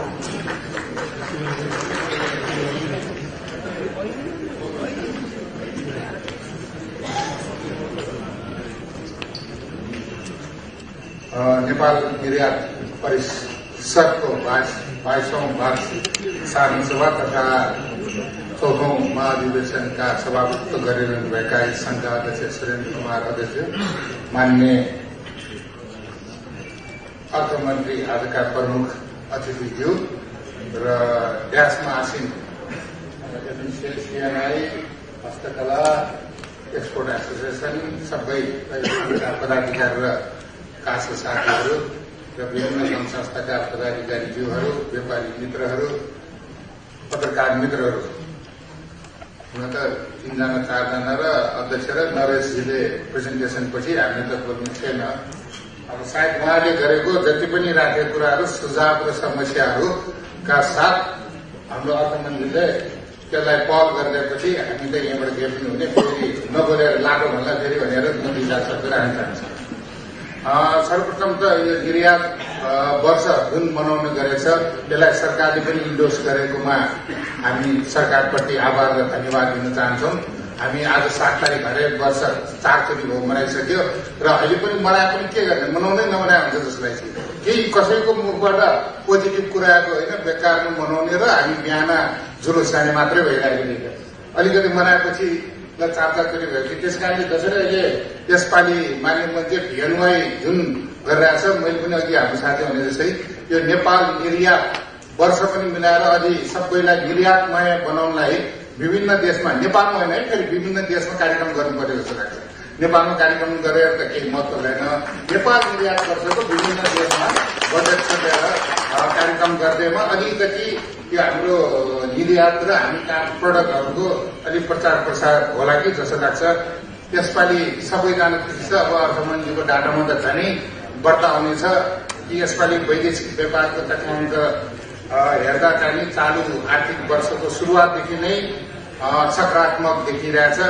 र साथै 4 महिनाको निर्यात हेर्दाखेरि हामी बिहान एफएमदेखि सबै न्युजदेखि जुन निर्यातमा चाहिँ 23.9% बढेको छ र आयात चाहिने भने 6.9% घटेको देखिन्छ यसरी जुन करिब 36 अर्ब 28 करोडको निकासीमा केही उत्साहजनक भएको देखिएकोमा निकासीको अझ पनि ढिगो चाहिँ छैन देखिन्छ तर निकासी चाहिँ बढेको देखिन्छ यसरी हामीले अघि हाम्रो अध्यक्षले नौक्यारे संघको अध्यक्षले निकासी त बढेको देख्यो तर के को भन्दा हाम्रो आफ्नो ह्यान्डिक्राफ्ट र हाम्रो सामानको होइन जुन रेगुलर होइन पाम आफले गरेको थियो जसले गर्दा आयातमा पनि त्यसैले बढाइदियो एक्सपोर्ट पनि त्यसैले बढाइदियो त्यस कारणले यो जुन पाम अयल इन्डियामा मुड भएसम्म हो नभए त उहाँले ड्युटी बढाइदिनु हुन्छ त्यहाँको व्यापारीहरूले फेरि उद्योग चलाउनु भयो भने त्यो पनि बन्द हुन्छ फेरि जुन हामीले गर्भसाथ भनिरहेको त्यो पनि हाम्रो कुनै स्थिरता हुँदैन त्यस कारणले हाम्रो स्थिरता हुने चाहे त्यो हामी यही नेपालको ह्यान्डिक्राफ्ट भनौँ चाहे त्यो कृषिमा भनौँ चाहे त्यो हर्बलमा भनौँ त्यसमा चाहिँ हामी कसरी एकता भएर जाने हो त्यतातिर ध्यान जानुपर्छ जस्तो हाम्रो एक्सपोर्टको र अहिले अलिअलि त्यो एक्सपोर्ट बढेको कारण चाहिँ सायद युएसहरू पनि बढिरहेछ हामी 110 थियौँ 115 मा पुग्यौँ यसले जुन बढिरहेको त्यसले पनि एक्सचेन्ज रेटले गर्दा पनि एक्सपोर्ट अलिक बढेको देखिन्छ कि जस्तो लाग्छ र यो जुन सरकारबाट गत वर्ष व्यापार घाटा कम गर्न भन्दै करिब 200 बुदा सहितको राष्ट्रिय कार्ययोजना ल्यायो यो कार्ययोजनाले निर्यात बढाएन बरु मुलुककै आर्थिक गतिमा स्थिरता ल्याएको जस्तो छ र हामी नीतिको धेरै चाङ हामीसँग नीतिहरू ल्याउने गरेका छौँ र त्यो नीतिको चाहिँ नि के भयो भनेर समीक्षा गर्न पनि अर्को नीति ल्याउनु पर्ला जस्तो मान्य मन्त्री हामी सबै नीतिहरू त ल्याउँछौँ त्यसको चाहन्छ त्यो भयो कि भएन भन्ने अर्को नीति ल्याउनु पर्ला जस्तो भइरहेछ र जुन हाम्रो एकदम हामीलाई खुसी लागेको थियो कि एकीकृत रणनीति एनटीआईएसले जुन हाम्रो सबै हाम्रो यहाँ पस्मिना छन् कार्पेट छन् होइन कार्पेटको त्यसै त्यो सबै जुन यो यान भयो जुत्ताहरू चप्पलहरू यहाँ 2 वर्षमा 50% बढाउने भन्ने जुन आँकडा राखेर 1 वर्षमा आउँदै 9 वस्तुको पनि कम्तीमा 5 मुलुकमा सामूहिक व्यापारिक चिन्ह दर्ता गर्ने भन्ने उल्लेख गरेका थिए तर यसमा चाहिँ कति गर्नुपर्छ जस्तो लाग्छ त्यतातिर पनि हामीले ध्यान दिनुपर्छ र मलाई चाहिँ यो हामीले अर्थमन्त्री हाम्रो गभर्नर पनि भइसकेको अहिले पेमेन्टको सिस्टम चाहिँ सबैले निर्यात गर्दाखेरि जुन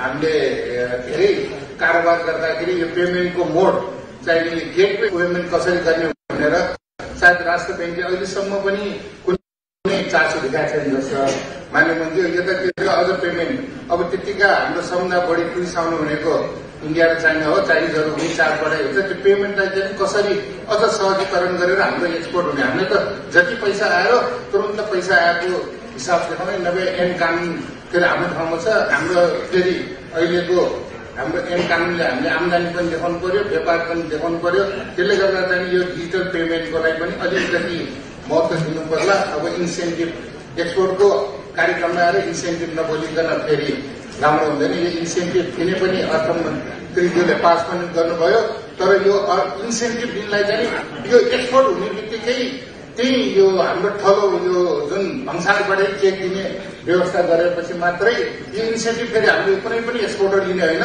त्यो उता हाम्रो इम्पोर्ट गर्नेहरूलाई नै घटाइदिने हो। त्यस कारणले इन्सेन्टिभ चाहिँ हामीले भन्ने र मन्त्रालयले दिएको पनि छ अर्थ मन्त्रालय, तर त्यसको चाहिँ लिनलाई चाहिँ फेरि अर्को इन्सेन्टिभ खर्च गर्नुपर्ने देखिन्छ। त्यस कारणले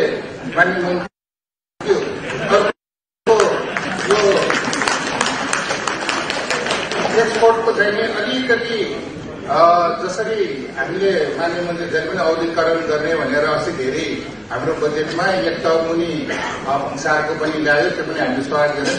त्यस कारणले एक्सपोर्ट भन्ने बित्तिकै एक्सपोर्ट सम्बन्धित निकायहरू चाहे त्यो एयरपोर्टको भन्सारदेखि यो हाम्रो ट्रान्सपोर्टको तपाईँको गाडीदेखि लिएर एक्सपोर्ट भन्ने बित्तिकै यसको प्राथमिकता राखी सबैले चाहिँ यसलाई प्राथमिकता दिएर यसलाई नेगेटिभ होइन सबैले पोजिटिभ हेर्ने बाटो जाने वातावरण गर्नलाई त्यस्तो चाहिँ म त भन्छु यो ऐन कानुन होइन संविधानमा ल्याएपछि मात्रै एक्सपोर्टको केही होला, नभए केही हुँदैन।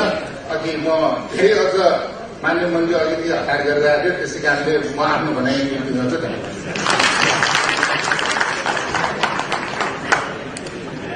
धन्यवाद। नेपाल चेम्बर अफ कमर्सका अध्यक्ष श्री राजेश काजी श्रेष्ठज्यू आफ्नो मन्तव्यका लागि मन्तव्यको क्रमलाई हामीले सठिक बनाउने प्रयास गरिरहेका छौँ र यो बीचमा एउटा सानो जानकारी पुनः तपाईँहरू समक्ष रिमाइन्ड गराउन चाहन्छु। राष्ट्रिय खबर.com-बाट हामी लाइभ गइरहेका छौँ र काठमाडौँ टिभीबाट पनि यो कार्यक्रमको प्रत्यक्ष प्रसारण भइरहेको पनि जानकारी दिन चाहन्छु। मन्तव्यको क्रमलाई अगाडि बढाउनका लागि नेपाल उद्योग वाणिज्य महासंघका वरिष्ठ उपाध्यक्ष श्री शेखर गोसाज्यूलाई म अब अनुरोध गर्न चाहन्छु। धन्यवाद।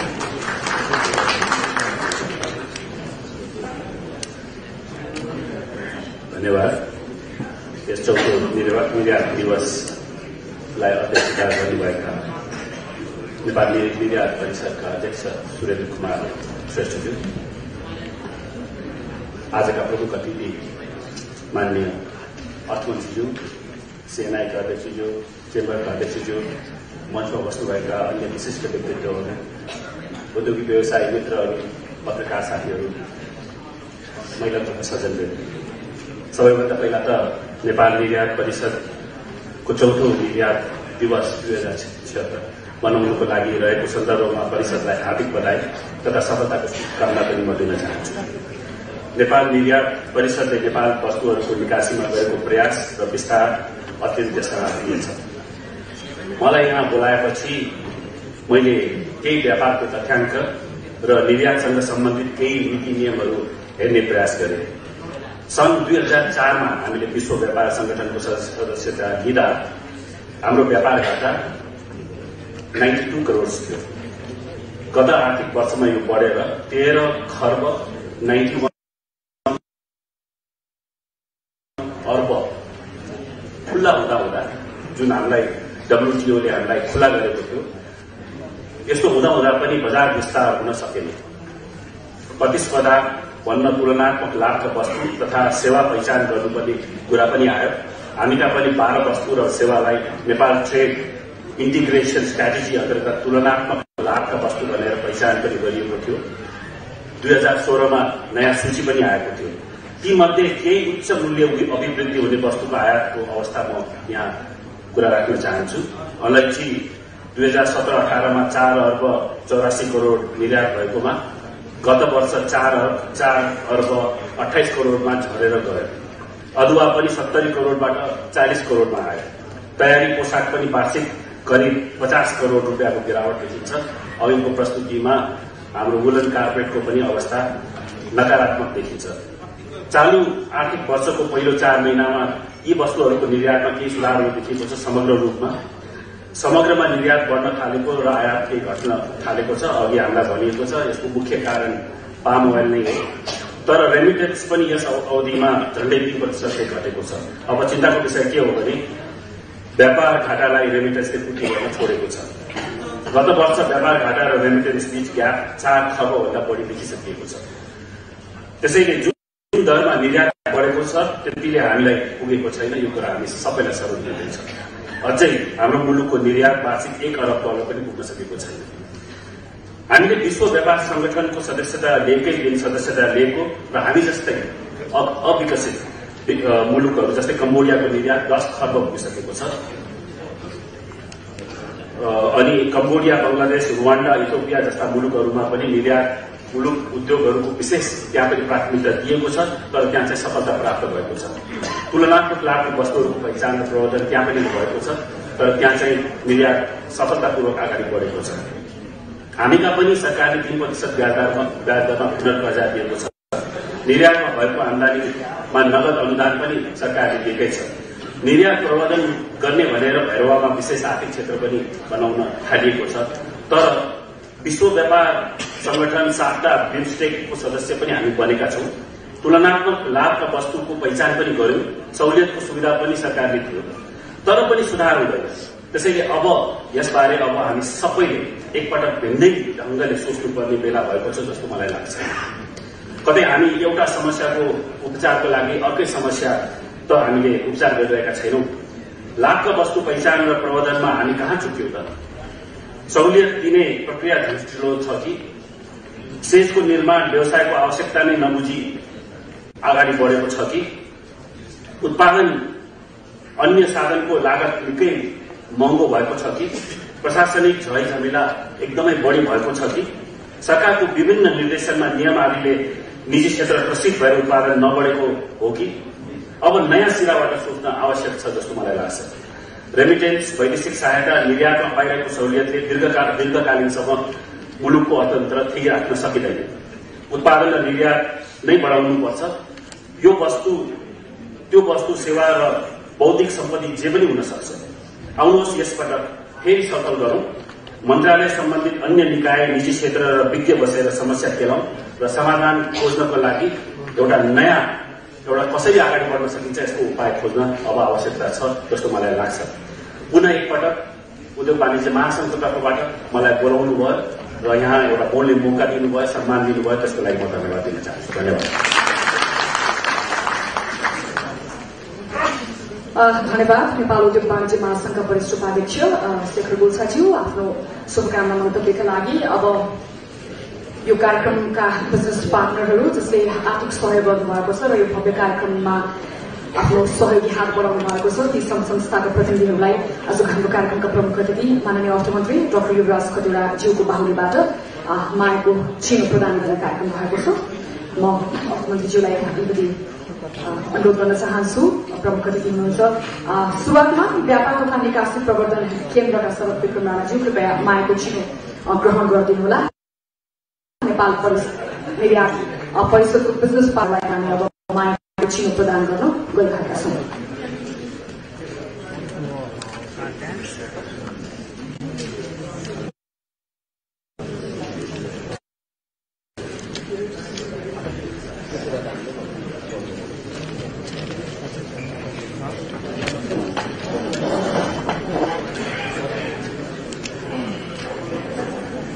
नेपाल निर्यात परिषदको बिजनेस पार्टनरका रूपमा आर्थिक सहयोग गर्नुहुने विभिन्न संघ संस्थाका प्रतिनिधिहरूलाई हामी मायाको चिनोबाट सम्मान गर्न गइरहेका छौं। उहाँको योगदानको कदर स्वरूप मायाको चिनो प्रदान गर्न गइरहेका छौं। व्यापार तथा निकासी प्रवर्धन केन्द्रका हुनुहुन्छ।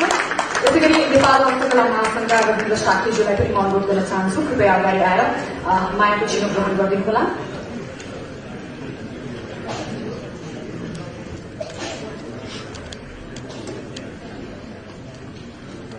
त्यसपछि बैंक अफ काठमाडौँ लिमिटेडका प्रतिनिधि कृपया अगाडि आइदिनुहोला।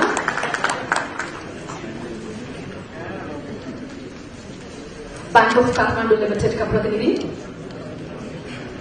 मायाको चिनो ग्रहण गर्नका लागि अगाडि आइदिनुहोला र बैंक अफ काठमाडौँ लिमिटेड पछि प्रिमियर इन्स्योरेन्स कम्पनी नेपाल लिमिटेडका प्रतिनिधि पनि अगाडि आइदिनुहोला।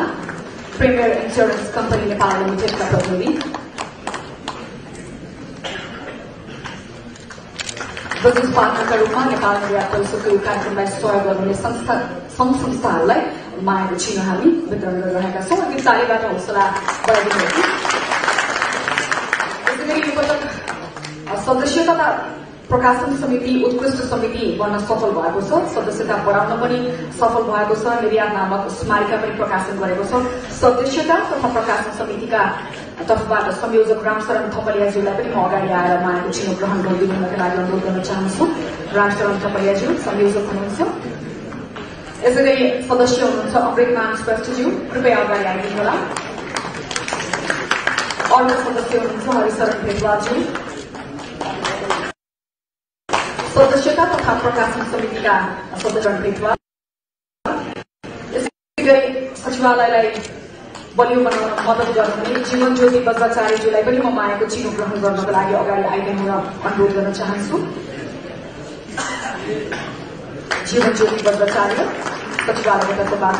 यसै गरी राष्ट्रिय अनलाइन पत्रकार संघका केन्द्रीय अध्यक्ष मुकुन्द ढुङ्गानाज्यूलाई पनि म मायाको चिनो ग्रहणका लागि अगाडि निमन्त्रणा गर्न चाहन्छु। मायाको चिनो ग्रहण गरिदिनुहोला। यसै गरी पत्रकार कुमार खतिवड़ाज्यूलाई पनि म मायाको चिनो ग्रहणका लागि अनुरोध गर्न चाहन्छु।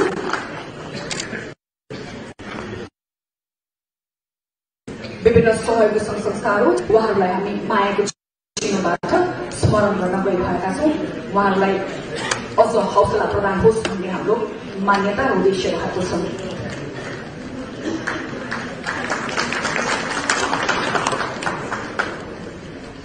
धन्यवाद प्रमुख अतिथि माननीय अर्थमन्त्री डाक्टर युवराज खतिवड़ाज्यू। धन्यवाद सँगसँगै म माननीय अर्थमन्त्रीज्यूलाई आफ्नो शुभकामना मन्तव्यका लागि पनि आमन्त्रण गर्न चाहन्छु। हामी आतुर छौँ अहिलेदेखि अर्थमन्त्रीज्यूका कुराहरू सुन्नका लागि। कृपया यो कार्यक्रमलाई सम्बोधन गरिदिनुहोला। धन्यवाद।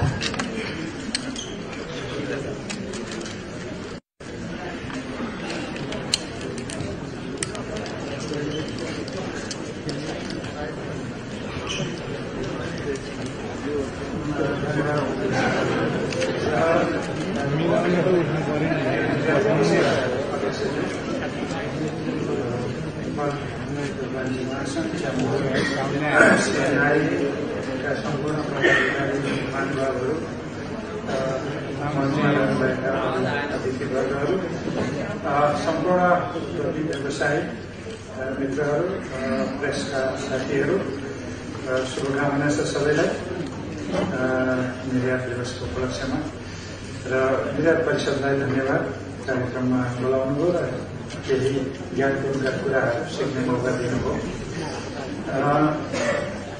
साँच्चै नै हो, निर्यातका समस्याहरू एकै ठाउँ एकीकृत ढङ्गले बुझ्ने मौका पाइयो यहाँ।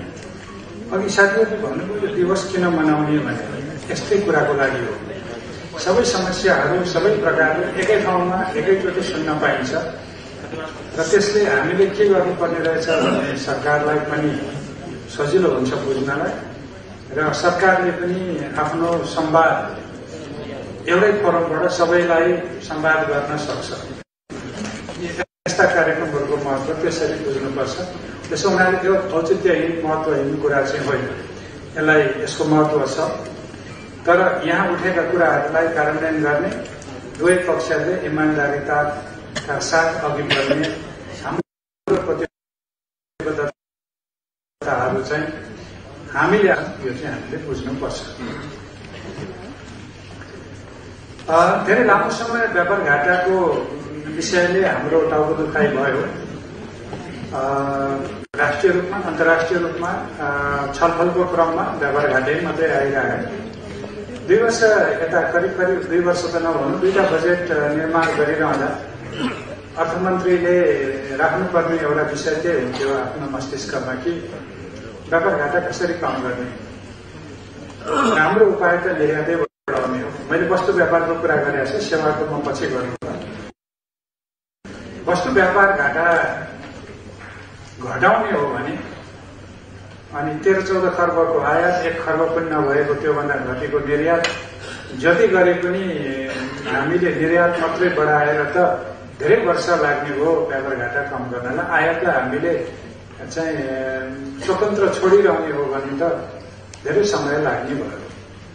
हामीले के गर्यौं भने केही वस्तुहरू जो मुलुकमै उत्पादन हुन सक्छ, उद्योगलाई संरक्षण पनि दिनुपर्ने छ, ती वस्तुको आयात हामी नियन्त्रण गरौं भनेर कतिमा परिमाणात्मक बन्देज लगाइयो, कतिमा भन्सार महसुल बढाइयो, कतिमा मूल्याङ्कन बढाइयो। धेरै किसिमका उपकरणहरू प्रयोग गरियो। भ्यालुमा ट्रेड गरेन सरकारले, जथाभावी परिमाणात्मक बन्देज लगायो भनेर अप्ठ्यारो पनि परेको छ। तर त्यो अप्ठ्यारो चाहिँ केही क्षणको लागि हो र र चाहिँ व्यापार घाटा कम हुने अवस्थामा जानुपर्ने राष्ट्रिय आवश्यकता हो भनेर पछि हामीले अहिले कानुनै बनायौँ एन्टी डम्पिङ र सेफगार्डिङ एक्ट, जसले गर्दाखेरि अब चाहिँ काउन्टरभेलिङ ड्युटीहरू लगाउनलाई, सेफगार्ड मेजरहरू अप्नाउनलाई, एन्टी डम्पिङ पोलिसीमा कानूनबाट हामीले कसैले डम्पिङ गरेको छ उत्पादन आफ्नो मुलुकमा पठाएर भने रोक्नलाई कानूनै पनि बनाइयो। अब अलिकति विधिसम्म ढङ्गले यो जान्छ। अब हामीले तपाईँहरूलाई बताइदिनुपर्ने कुरा एउटै के छ भने यी वस्तुहरू हाम्रा राष्ट्रिय प्राथमिकताको वस्तु हामी यहीँ उत्पादन गर्छौं, यसको आयातमा जोड नगर्नुहोस्, अरू वस्तुहरू आयात गर्नुहोस्। आयात गर्दा प्रशोधन गरेर निर्यात हुने वस्तु भरसक खोज्नुहोस्, जसले कमसेकम मैले भन्ने गरेको एउटा अङ्क छ म्याजिक नम्बर, कमसेकम 20% मूल्य वृद्धि गरोस्। र यो मूल्य वृद्धिको विषय पनि बडो पेचिलो छ। कुनै बेला वनस्पति घिउ 12% को मूल्य वृद्धि हुँदा पनि हामीले उत्पादन र निर्यात गरेकै हौं। तयारी पोसाकमा 20-25 होला, अरू केही वस्तुहरूमा अझ बढी पनि छ। अहिले पनि केही हाम्रा छिमेकी मुलुकमा निर्यात हुने वस्तुहरूको मूल्य वृद्धि भ्यालु एडेड जसलाई हामी भन्छौं 10 देखि 20% को बीचमा त छ। अन्तर्राष्ट्रिय व्यापार अहिलेको अवस्थामा धेरै ठूलो भ्यालु एडको मार्जिनमा चल्दैन, सीमित मार्जिनबाटै चल्ने हो। जेमा तुलनात्मक लाभ छ त्यही व्यापार हुने हो। 50 वर्ष यही वस्तु चलिरहन्छ भन्ने अर्थशास्त्रीले त भन्नै सक्दैन। वनस्पति घिउको बेलामा मैले भनेको थिएँ, जुन बेला वनस्पति घिउको निर्यातमा समस्या आयो, मैले भनेको थिएँ प्राकृतिक मृत्यु भयो। व्यवसायी साथीहरू जो वनस्पति घिउमा संलग्न हुनुहुन्छ सम्झनु होला, मैले उहाँहरूलाई भनेको शब्द नै यही हो। अब कृषिमा आधारित निर्यात योग्य उत्पादनतर्फ लागौं। यो ब्याकवर्ड लिङ्केज नभएको व्यवसाय र भन्सारका दरहरूको फरकमा चलेको निर्यात व्यापार लामो टेक्दैन भनेर त्यो कुरा आज पनि लागू हुन्छ। तर हामीले एउटा कुरा के नबिर्सौं भने फेरि पनि उद्योग चल्ने, व्यापार चल्ने भनेको मार्जिनमै हो। त्यो उत्पादनमा भ्यालु एडको मार्जिन होला, व्यापारमा करका दरका फरकहरूको मार्जिन होला। हामी किन कुनै वस्तु नेपालमा आयात गरेर निर्यात पनि गर्छौं, त्यही वस्तु हामीले दिएका पनि छौं नि, अन्त त्यहाँ ट्रेडिङ मार्जिन छ, नेपाललाई राजस्व पनि आयो, केही नोक्सान भएन भने कुनै खास वस्तुको विषयमा लिएर अहिले हामीले किन यस्तो हो, त्यही वस्तु उही वस्तु भनेर त्यसैको पछि हामी धेरै लाग्नु पनि जरुरी छैन। एउटै कुरो के हो भने वस्तु विविधीकरण जरुरी छ। एउटा दुईटा वस्तुमा केन्द्रित निर्यात व्यापारले कुनै बेला संकट ल्याउन सक्छ भन्ने हामीले बुझ्नुपर्छ, बुझेका छौं। जसरी कुनै बेला कार्पेट गार्मेन्टको अंश कुल अन्तर्राष्ट्रिय निर्यातमा 60% भन्दा माथि थियो र पश्मिना समेत आउँदा त्यो 2/3 भन्दा माथि पुग्यो। क्रमशः ती वस्तुहरूको निर्यात घट्दै जाँदा हामी त्यो अवस्थामा आयौं। त्यो पाठ हामीले सिकेका छौं। अबको स्टेज हाम्रो भनेको वस्तु विविधीकरणकै हो। र वस्तु विविधीकरण गर्दा हस्तकलाका सामान निर्यात गरौँला, त्यसको निर्यात गरौँला, मह निर्यात गरौँला, अल्लोको सामान निर्यात गरौँला। तर साथीहरू केही अर्ब न हुन्छ त्यो भने केही अर्ब हुन्छ। हामीलाई खर्बको निर्यात गर्नु छ। खर्बको निर्यात मूल्य वृद्धि गरेर हामीले जानु छ, त्यो पनि बाटो हेर्नुपर्छ। 1 खर्बको टार्गेटको चाहिँ हाम्रो निर्यातलाई 5 खर्ब पुर्याउनलाई हाम्रो मात्रै आन्तरिक मात्रै कच्चा पदार्थमा आधारित सबै कुराले पुग्छ। यदि त्यो पुग्ने भए 2-3टा कुरा खोल्नुपर्छ हामीले। पहिलो कुरा हाम्रा प्राकृतिक स्रोतहरू, गिटी रोडा बालुवा ढुङ्गा काठ, त्यो मानेमा त्यसबाट उत्पादित हुने हाम्रा सिमेन्ट लगायतका वस्तुहरूको निर्यातको बारे हामीले सोच्नुपर्छ। ठूलो स्केलमा के निर्यात गर्न सकिन्छ भनेर सोच्नुपर्ने बेला आएको छ। हामीसँग भएको स्रोत हामी परिचालन गर्न नसक्ने अनि सानो सानो स्रोतलाई जतिसुकै गुना गरे पनि आयातको आकारभन्दा त्यो सानो हुने। त्यसैले व्यापार घाटाको दीर्घकालीन सम्बोधन गर्ने हो भने हामीले अलिक ठूलो परिभाषाबाट सोच्नुपर्छ। आयातित वस्तु भए पनि त्यसले 20% भन्दा बढी मूल्य वृद्धि गर्छ भने ठूला उद्योगहरू, लार्ज स्केलको औद्योगिकरणको बाटोबाट हामीले निर्यात प्रवर्धनमा जानुपर्छ। अहिले अलिकति श्रमको विषयमा कुरा उठाउनु भएको छ, अलिकति सामाजिक सुरक्षाको कारणले लागत बढेको कुरा, ज्यालाको कारणले लागत बढेको कुरा भन्नुभएको छ। तर यो 1-2 वर्ष चल्छ, त्यसपछि यो रहँदैन।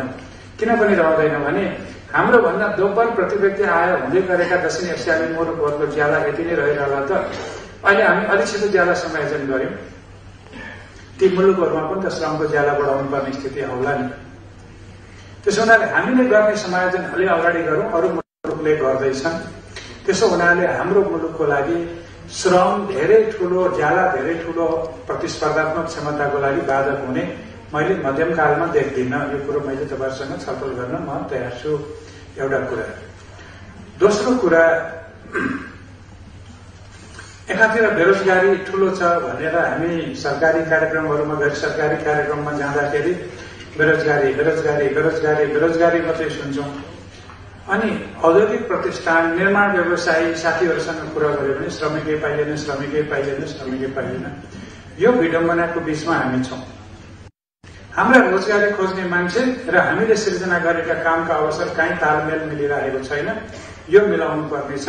हामी त्यही खोजिरहेका छौं। अहिले हामी नयाँ प्रकारले श्रम सर्वेक्षण गरेर हाम्रो जनशक्तिको आवश्यकता, औद्योगिक श्रमको आवश्यकता र हामीले उत्पादन गर्ने जनशक्तिको बीचमा कहाँ ग्याप छ भनेर अध्ययन गरिरहेका छौं। यो अध्ययनमा मलाई उद्योग वाणिज्य क्षेत्रका साथीहरूको सहयोग चाहियो। त्यसको आधारबाट हामी शिक्षा प्राप्त गर्नेलाई तालिम सिप के दिएर हुन्छ, औद्योगिक श्रमको रूपमा रूपान्तरित गर्न सक्यो भने यहाँ मान्छेको अभाव होइन, स्किल सेट नमिलेको कुरा हो। त्यसरी यो श्रमको कुरालाई हामीले सम्बोधन गरौं। अब निर्यातलाई दिने प्रवर्धन गर्ने कुरामा दुई तीनटा कुराहरू मैले देखेको छु।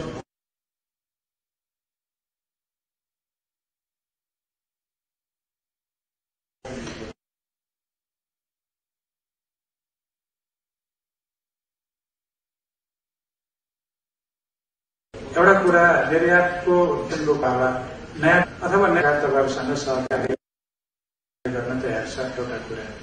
दोस्रो, पानी बिजुलीका कुराहरू छन्, विद्युत महसुलको कुराहरू छन्। अहिले ज्वलन्त रूपमा उठिरहेको सरकारले भर्खरै एउटा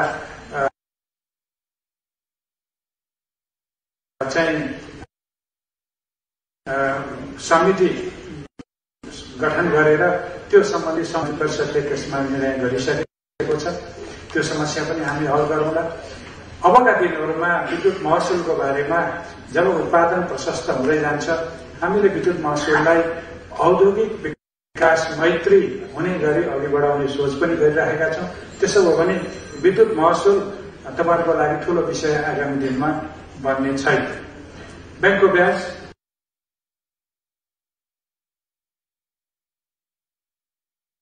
हो, लामो समयसम्म हामीले बजारलाई भन्यौं, तपाईहरुले बैंकहरुलाई भन्यौं बजारलाई उत्तेजित नबनाउनुहोस्। उद्योगिक व्यवसाय मर्यो भने भोलि बैंकले लगानी गर्ने व्यवसाय नै नभेट्ला भनेर मैले नै स्थिर छ भन्नेको तात्पर्य ब्याज दर घटेर लगानीको दर 5-6% मा आउँछ भन्ने कुरा होइन। त्यसो भयो भने निक्षेपकर्ताले चाहिँ के गर्छन् त?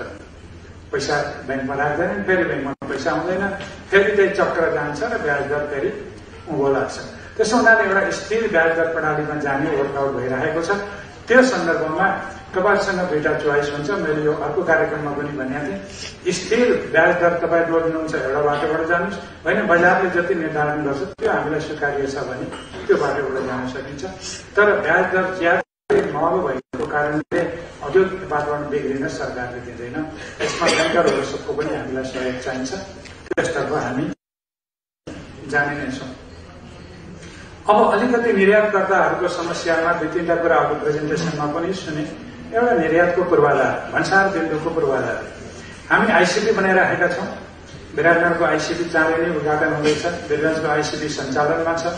भैरवा नेपालगञ्जको आईसीपीमा केही प्रक्रियाहरू अघि बढेका छन्। दुई देशको बीचमा हाम्रा संवादहरू भइरहेका छन्। एक ठाउँमा जग्गा अधिग्रहणको काम सुरु भएको छ, अर्को ठाउँमा निर्माणको प्रारम्भिक प्रक्रिया अघि बढेको छ। म केही दिन अघि मात्रै नेपालगञ्ज भन्सारको आईसीपी एरियाबाट घुमेर आएको छु र त्यसो हेर्दाखेरि आईसीपी र आईसीपीको व्यवस्था र सेजको व्यवस्था अघि बढिरहँदा केही पूर्वाधार तयार हुन्छ। अब तपाईहरुलाई निर्यात गर्दाखेरि चाहिने अरू दुईटा कुरा हो। एउटा तपाईलाई अत्याधुनिक ल्याब चाहिन्छ। तपाईले निर्यात गर्ने वस्तुहरू सर्टिफाइड हुन्। यो क्वारेन्टाइन लाग्यो भने वस्तु हुन् भने क्वारेन्टाइनका चेकपोस्टहरू भन्सार बिन्दुमा हुन्। ती दुईटा कुरामा हामी सरकारले भन्सार बिन्दुमा यो सुविधा दिने गरी पूर्वाधार विकास गर्दैछौँ। अब एउटा कुरो रह्यो वेयर हाउसिङको, त्यो चाहिँ तपाईहरुको जिम्मा। वेयर हाउसिङ चाहिँ बिजनेस बिजनेस प्रपोजलमा चल्न सक्छ, व्यवसाय हो, गोदाम घर जस्तै हो। तपाईहरु आउनुहोस् र त्यो वेयर हाउसको लागि चाहिने आवश्यक नियमहरू र आवश्यक सहयोग गर्न सरकार तयार छ र वेयर हाउसिङको लागि सरकारलाई तपाईहरुले पर्खिनु पर्दैन। यति कुरा भयो भने हाम्रा धेरै कुराहरू मिल्छन्। अब निर्यातको अनुदानको विषय, निर्यातको अनुदानमा एउटा छलफल गरौँ हामी, कुन बिन्दुमा दिने हो? उत्पादनकर्तालाई दिने हो, निर्यातकर्तालाई दिने हो, उत्पादनमा दिने हो भने उत्पादनको साधनमा दिने हो कि उत्पादन भइसकेपछि दिने हो? र उत्पादनमा मूल्य वृद्धिको दरले दिने कुरा ठिक हो, त्यो हो भने कति कति मूल्य वृद्धिमा कस्तो कस्तो दरले दिने हो, यसमा हामी थप छलफल गर्न तयार छौं र प्रारम्भिक काम पनि सुरु भइसकेको छ। अब हामीलाई दुईटा कुरा, एउटा त त्यो निर्यात अनुदान दिने मोडालिटीमा छलफल गर्नु छ, दोस्रो वस्तुहरू गर्नु छ र कुन वस्तुमा हामीले निर्यात अनुदान इन्ट्रोड्युस गर्न सक्छौं भनेर वर्कआउट गर्नु छ। यसमा तपाईहरुले कुनै नयाँ प्रोडक्ट नयाँ रूपले हामी निर्यात गर्न सक्छौं र यसमा यति प्रतिशत ती वस्तुलाई हामीले हाम्रो चाहिँ एउटा हाम्रो क्राइटेरिया भित्र परेको खण्डमा अथवा हामीले यी वस्तुहरू उपयुक्त रहेछन् भनेर अनुदानको प्रक्रियामा समावेश गरेर जान सक्छौं। भन्सार बिन्दुमा निर्यात अनुदान फिर्ता, अहिले हामी पेमेन्ट सिस्टमलाई विद्युतीय बनाउन खोजिरहेका छौं र यो विषयमा सम्भव भएसम्म निर्यातकर्ताहरूलाई भन्सारको बिन्दुबाट हामी पेमेन्ट दिनको लागि के गर्नुपर्छ भनेर पनि कार्यदलले काम गरिरहेको छ। त्यसमा काम गरौँला। इन्सेन्टिभ लिनलाई इन्सेन्टिभ दिनुपर्ने भन्नुभएको छ, राम्रोसँग गढेको छ। कसैले इन्सेन्टिभ माग्यो भने भन्नुहोला, यो सरकार शून्य सहनशीलतामा छ, त्यसमा पनि राजस्व प्रशासन र कर भन्सार प्रशासन त शून्य सहनशीलतामा छ। अहिले तपाईँहरूलाई राम्रो अनुभूत भएकै होला र साथीहरू कोही नेपाल सरकारको साथीहरू हुनुहुन्छ भने पनि सरकारको यो दृष्टिकोणलाई सहयोग गर्नुहोस्, पछि पछुताउनु पर्ने स्थिति नहोस्। मैले यति कुरा भन्न चाहे। अब व्यावसायिक वातावरणको सन्दर्भमा म अलिकति लामो बोल्नुपर्ने हो, किनभने यतिका मान्छेले बोल्नु भएको छ, रेस्पोन्स गर्दा गर्दै मेरो अलिकति समय बढी लाग्ने हो। यद्यपि म लामो बोल्ने मान्छे होइन। अब राजस्व नियन्त्रण ऐन राष्ट्रिय सभाबाट पनि पास भइसकेको छ। अब भनेको त्यसको कार्यान्वयनको कुरा हो। त्यसमा दुई तीनटा कुराहरू मैले भन्नुपर्ने हुन्छ। एउटा, पहिले एकमुष्ट विगो बराबर 3 वर्षसम्म जरिमाना थियो, कैद थियो। अहिले हामीले त्यो त्रुटि भन्ने शब्दलाई त राष्ट्रिय अनुसन्धान विभागले नै हेरेर मिलाउन सक्ने व्यवस्था गरिएको छ। दोस्रो कुरो, कसुरको प्रकृति अनुसार सजायलाई मात्रात्मक रूपमा बढाउँदै लगेको छ र त्यो चाहिँ पहिलेको भन्दा कम छ समग्रमा।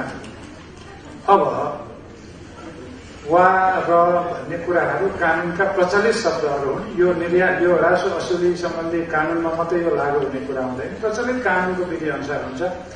तपाईँहरूलाई एउटा कुरो मैले के आश्वस्त दिलाउँछु भने सरकारले व्यवसायलाई थुनेर छेकेर हतोत्साही गरेर मुलुकको समृद्धि हुँदैन, यो कुरो तपाईँहरूले बुझ्नुहोस्। तर पहिले डराएको मनस्थिति किन बनाउनुहुन्छ?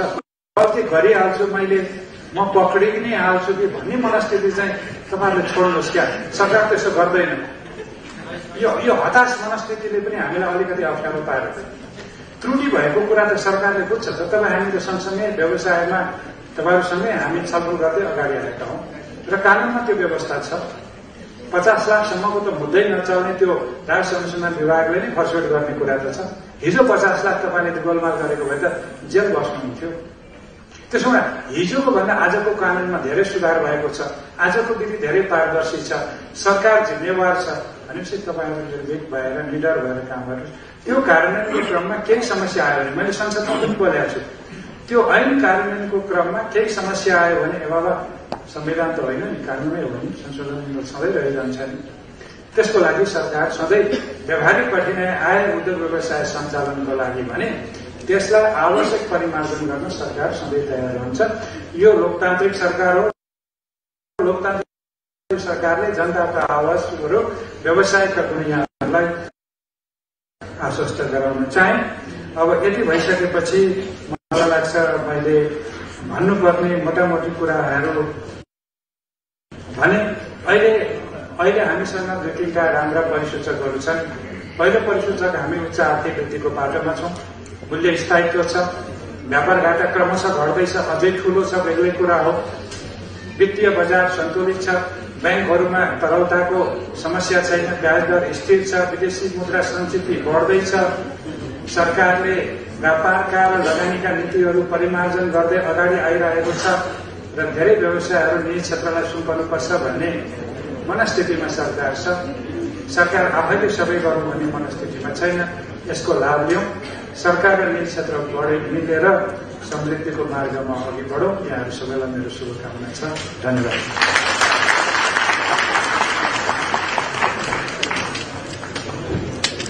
धन्यवाद माननीय अर्थमन्त्री डाक्टर युवराज खतिवड़ाज्यू। आफ्नो शुभकामना मन्तव्यका लागि निर्यात होस् भन्ने हाम्रो अपेक्षा पनि रहेको छ। व्यवसायको तर्फबाट पनि रचनात्मक सहभागिता त क्रममा आजको हाम्रो कार्यक्रमका प्रमुख अतिथि तथा डायसमा आसीन अतिथिज्यूहरूलाई मायाको चिनो प्रदान गरिदिनुका लागि यस कार्यक्रमका सभापति श्री सुरेन्द्र कुमार श्रेष्ठज्यूलाई पनि म अनुरोध गर्न चाहन्छु। नेपाल निर्यात परिषदका अध्यक्ष तथा यस कार्यक्रमका सभापति श्री सुरेन्द्र कुमार श्रेष्ठज्यूलाई मञ्चमा आसीन प्रमुख अतिथि विशिष्ट अतिथिज्यूहरूलाई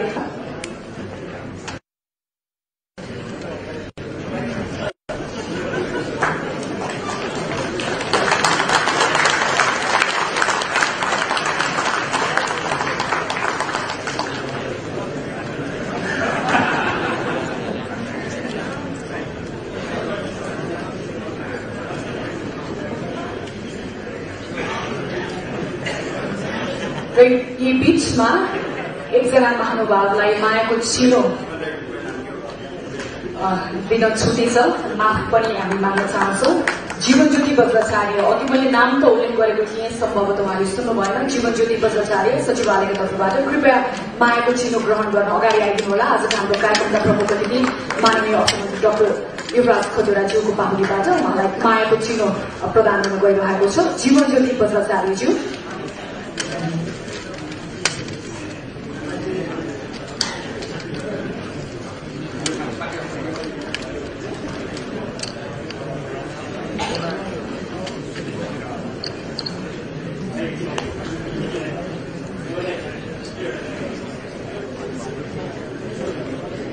जीवनज्योति बज्राचार्यज्यू सचिवालयलाई बलियो बनाउन उहाँको महत्वपूर्ण भूमिका रहेको छ। मायाको चिनो ग्रहण गर्दै हुनुहुन्छ आजको हाम्रो कार्यक्रमका प्रमुख अतिथि माननीय अर्थमन्त्री डाक्टर युवराज खतिवड़ाज्यूको बाहुलीबाट। यो सँगसँगै अब म निर्वाचन परिणाम घोषणा गर्नका लागि निर्वाचन अधिकृत श्री विष्णु प्रसाद सापकोटाज्यूलाई म माइक हस्तान्तरण गर्न चाहन्छु। कृपया निर्वाचन परिणाम घोषणा गरिदिनुहोला। धन्यवाद।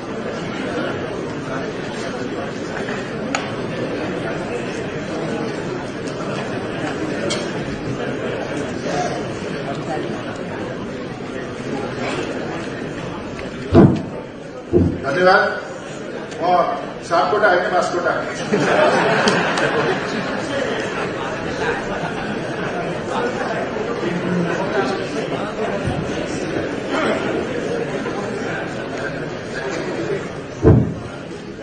नेपाल निर्यात परिषदको 22औं वार्षिक साधारण सभामा हुने निर्वाचनको लागि मलाई निर्वाचन अधिकृतको जिम्मेवारी दिनुहुने नेपाल निर्यात परिषद धन्यवाद दिन चाहन्छु। र यो निर्वाचनको लागि आजबाट यो कार्यक्रमको समापन भइसके पछाडि नवनिर्वाचित कार्य समितिले पदभार ग्रहण गर्नेछ र यो निर्वाचनको लागि हामीले निर्वाचन कार्यक्रम प्रकाशित गरेका थियौं। र प्रकाशित निर्वाचन कार्यक्रम अनुसार 2076 साल पौष 16 गते उम्मेदवारी दर्ता गर्ने कार्यक्रम रहेको थियो र यो उम्मेदवारी दर्ता गर्ने कार्यक्रम अनुसार हामीले जम्मा 12 पदमा निर्वाचनको माध्यमद्वारा प्रतिनिधित्व गर्नुपर्ने नेपाल निर्यात परिषदको विधानको व्यवस्था अनुसार उम्मेदवारी दर्ता हुन गएको थियो। उम्मेदवारी दर्ताको क्रममा पदाधिकारीमा एक जनाको मात्रै उम्मेदवारी दर्ता हुन आएको र कार्य समिति सदस्यमा जम्मा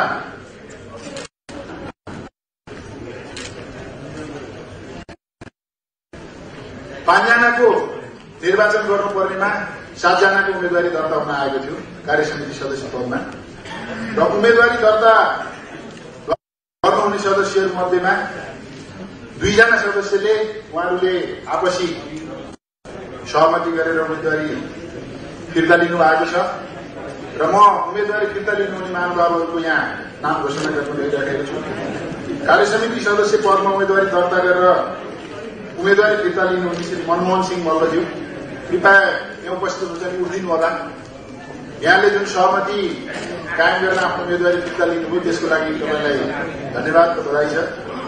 त्यस्तै गरेर अर्को सदस्य श्री अमीर बगालेज्यूले पनि उम्मेदवारी फिर्ता लिनु भएको थियो, उहाँलाई पनि विशेष धन्यवाद। अहिलेको हाम्रो अवस्थामा पदमा जानको लागि धेरै लाभदायक हुने अवस्थामा पनि उम्मेदवारी दर्ता गरेर फिर्ता लिएर सहमति प्रदान गर्नुभएकोमा धेरै धेरै धन्यवाद छ। र अब हाम्रो नेपाल निर्वाचन परिषदको विधान अनुसार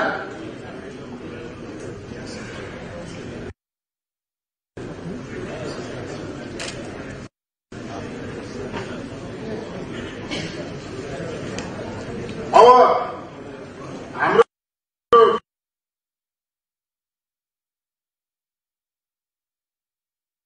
यो विधान अनुसार उम्मेदवारी कायम रहन आएकोले निर्विरोध रूपमा पदाधिकारी तथा कार्य समिति सदस्यज्यूहरू निर्वाचित हुनुभएको छ र उहाँहरूलाई म हार्दिक बधाई दिन चाहन्छु। र अब यस पछाडि नवनिर्वाचित पदाधिकारी तथा सदस्यज्यूहरूलाई प्रमाणपत्र वितरणको कार्यक्रम रहेको छ र म कार्यक्रमका सभापतिज्यूलाई कृपया अगाडि आइदिनु अनुरोध गर्न चाहन्छु। उहाँले माला लगाएर नवनिर्वाचित पदाधिकारी तथा सदस्यलाई स्वागत गर्नुहुनेछ।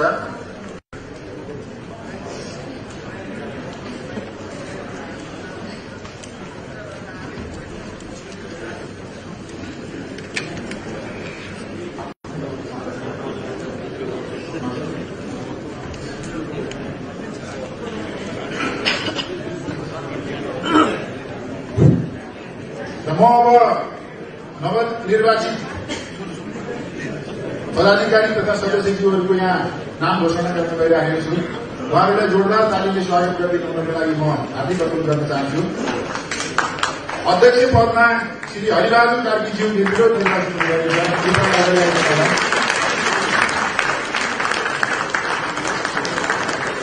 र उहाँलाई माला लगाएर स्वागत गर्दै हुनुहुन्छ हाम्रो सभापतिज्यूले।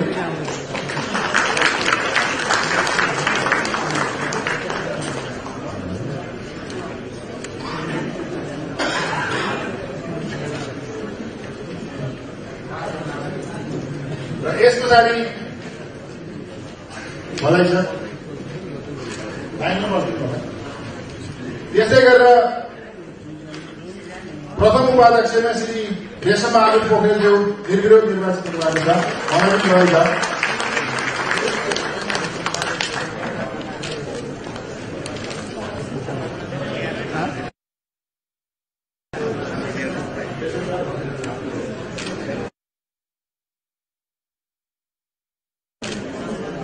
त्यसै गरेर लाल स्पेशल भएको छ, उहाँलाई पनि बधाई छ।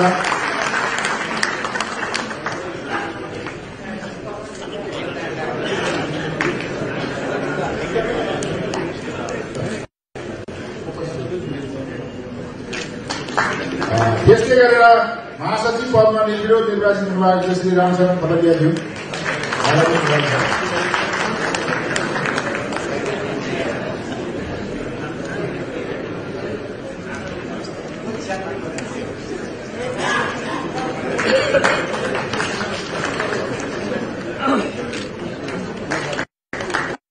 त्यसै गरेर कोषाध्यक्ष पदमा निर्विरोध निर्वाचित हुनुभएको छ श्री हरिप्रसाद ढकालज्यू, उहाँलाई पनि हार्दिक बधाई छ।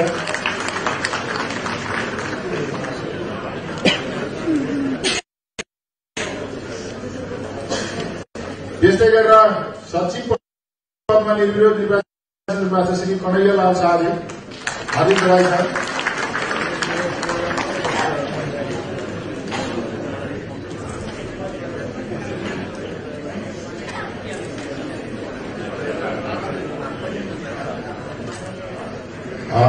त्यस्तै गरेर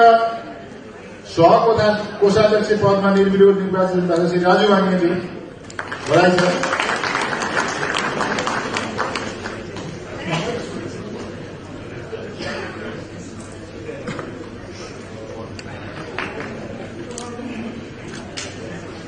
अब कार्यसमिति सदस्य 5 जना,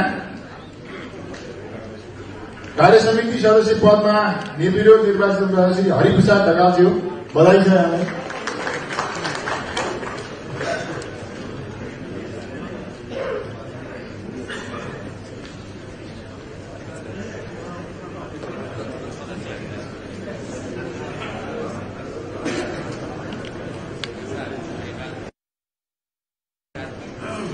त्यस्तै गरेर कार्यसमिति सदस्य पदमा निर्विरोध निर्वाचित श्री अमृतमान श्रेष्ठज्यू,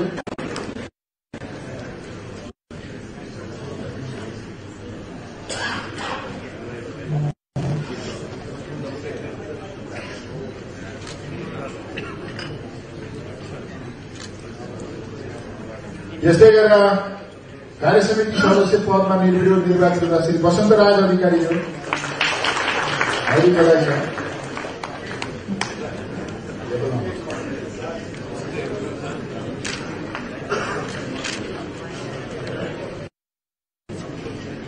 त्यस्तै गरेर कार्यसमिति सदस्य पदमा निर्विरोध निर्वाचित हुनुभएको छ श्री हरिशरण भेटवालज्यू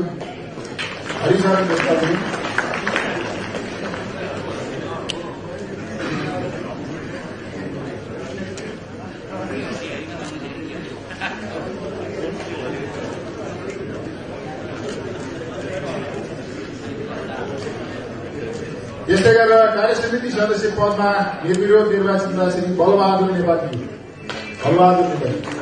हार्दिक बधाई छ।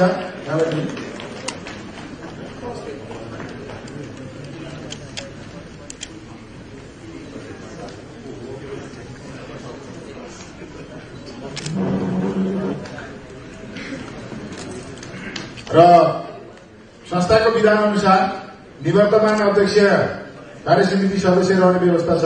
निवर्तमान अध्यक्ष सुरेन्द्र कुमार श्रेष्ठज्यूलाई पनि बधाई छ। उहाँलाई चाहिँ माला दिन्छु।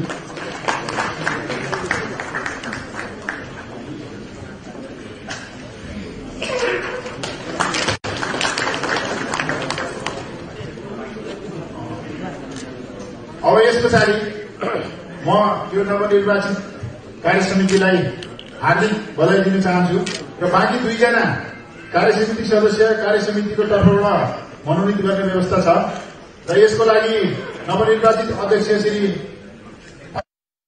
हरिबहादुर कार्कीज्यूलाई म यो माग हस्तान्तरण गर्छु र उहाँले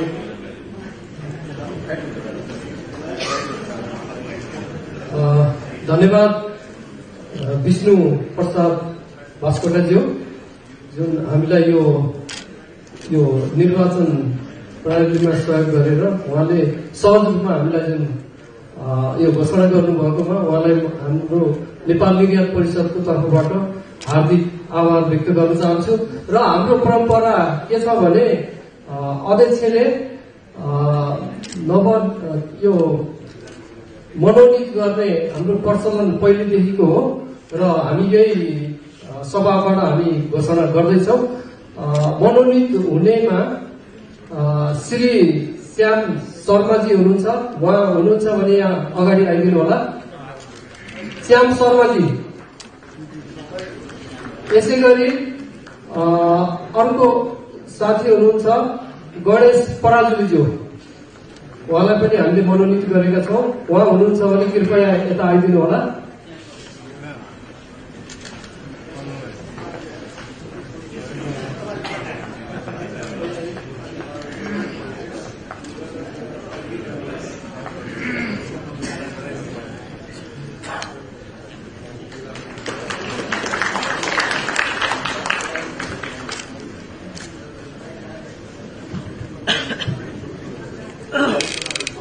म माइक्रोफोन हाम्रो विष्णुजीलाई हस्तान्तरण गर्दछु। धन्यवाद।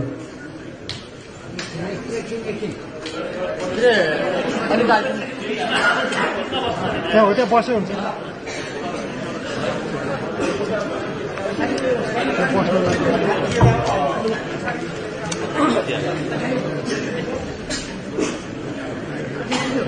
नवनिर्वाचित पदाधिकारी तथा कार्यसमिति सदस्यहरूको फोटो सेसनको कार्यक्रम रहेको छ।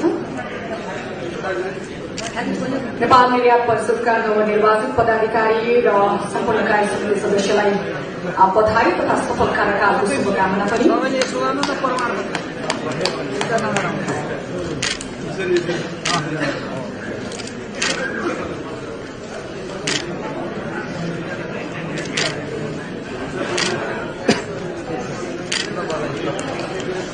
धन्यवाद। नेपाल निर्यात परिषदका नवनिर्वाचित पदाधिकारी र कार्यसमिति सदस्यहरूको फोटो सेसन सँगसँगै अब म यो कार्यक्रमलाई समापन गरिदिनका लागि र धन्यवाद ज्ञापन पनि गरिदिनुका लागि नेपाल निर्यात परिषदका पूर्व उपाध्यक्ष तथा नवनिर्वाचित अध्यक्ष श्री हरिबहादुर कार्कीज्यूलाई अनुरोध गर्न चाहन्छु। कृपया धन्यवाद ज्ञापनसँगै यो सभा पनि विसर्जन गरिदिनुहोला। धन्यवाद।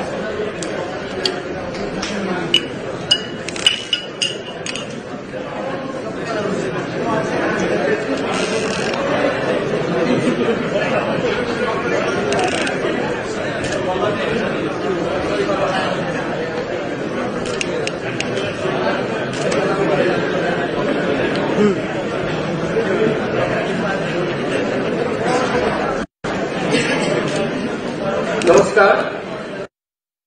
यस समारोहका सभापति एवं इकोनका अध्यक्ष श्री सुरेन्द्र कुमार श्रेष्ठज्यू, प्रमुख अतिथि माननीय अर्थमन्त्री डाक्टर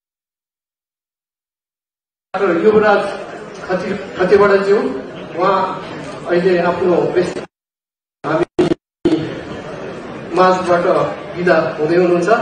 उहाँ हाम्रो यस कार्यक्रममा आएर हामीलाई हौसला प्रदान गरिदिनु भएकोमा म हार्दिक आभार व्यक्त गर्न चाहन्छु। यसै गरी नेपाल उद्योग वाणिज्य महासंघका वरिष्ठ उपाध्यक्ष श्री शेखर गोल्छाज्यू, नेपाल चेम्बर अफ कमर्सका अध्यक्ष श्री राजेश कार्की श्रेष्ठज्यू, नेपाल उद्योग परिसंघ CNI का अध्यक्ष श्री सतीश कुमार मौर्यज्यू, ब्याजमा आसीन विभिन्न संघ संस्थाबाट पाल्नुभएका व्यक्तित्वहरू तथा पदाधिकारीज्यूहरू, इकोनका पूर्व अध्यक्षज्यू तथा कार्यसमितिका साथीहरू, इकोनका निर्वर्तमान अध्यक्षज्यू, विभिन्न संघ संस्थाबाट पाल्नुभएका अध्यक्षज्यूहरू, पदाधिकारीज्यूहरू, उपस्थित महानुभावहरू र हामीमा हाम्रा अनन्य मित्र कलाकार नायक धीरन साकीज्यू पनि हुनुहुन्छ। उहाँलाई पनि हामी हार्दिक स्वागत गर्दछौं र धन्यवाद पनि दिन चाहन्छु। उहाँको व्यस्तताको बावजुद पनि हाम्रो यस निर्यात दिवसको लागि हौसला प्रदान गर्न आउनु भएकोमा उहाँलाई म विशेष धन्यवाद पनि दिन चाहन्छु र उपस्थित महानुभावहरू तथा पत्रकार बन्धुहरू,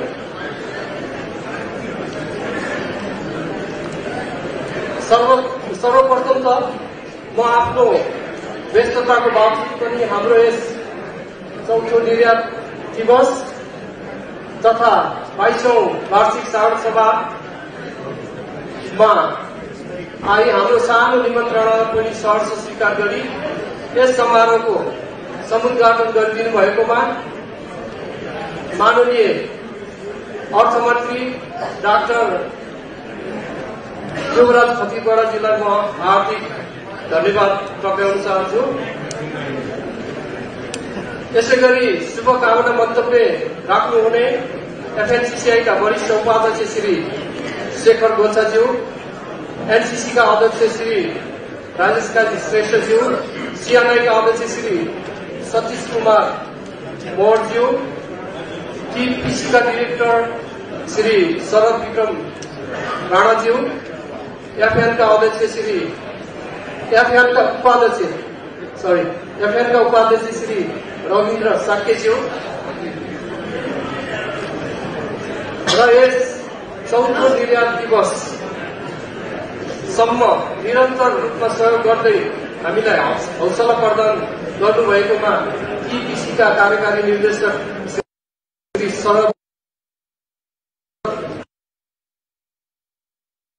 विक्रम राणाज्यू र उहाँकी नेपाल परिषद हार्दिक आभार व्यक्त गर्दछ। तर यस चौथो निर्यात दिवसमा विगतमा निर्यात दिवस भन्दा बजेट बढ्नुपर्नेमा घट्न गएको आगामी दिन हुनेछ भन्ने हामीले आशा गरेका छौँ। हुन त हाम्रा अध्यक्षज्यूले यो पुनः दोहोऱ्याउन चाहे। यस परिषदको स्थापना कालदेखि नै निरन्तर रूपमा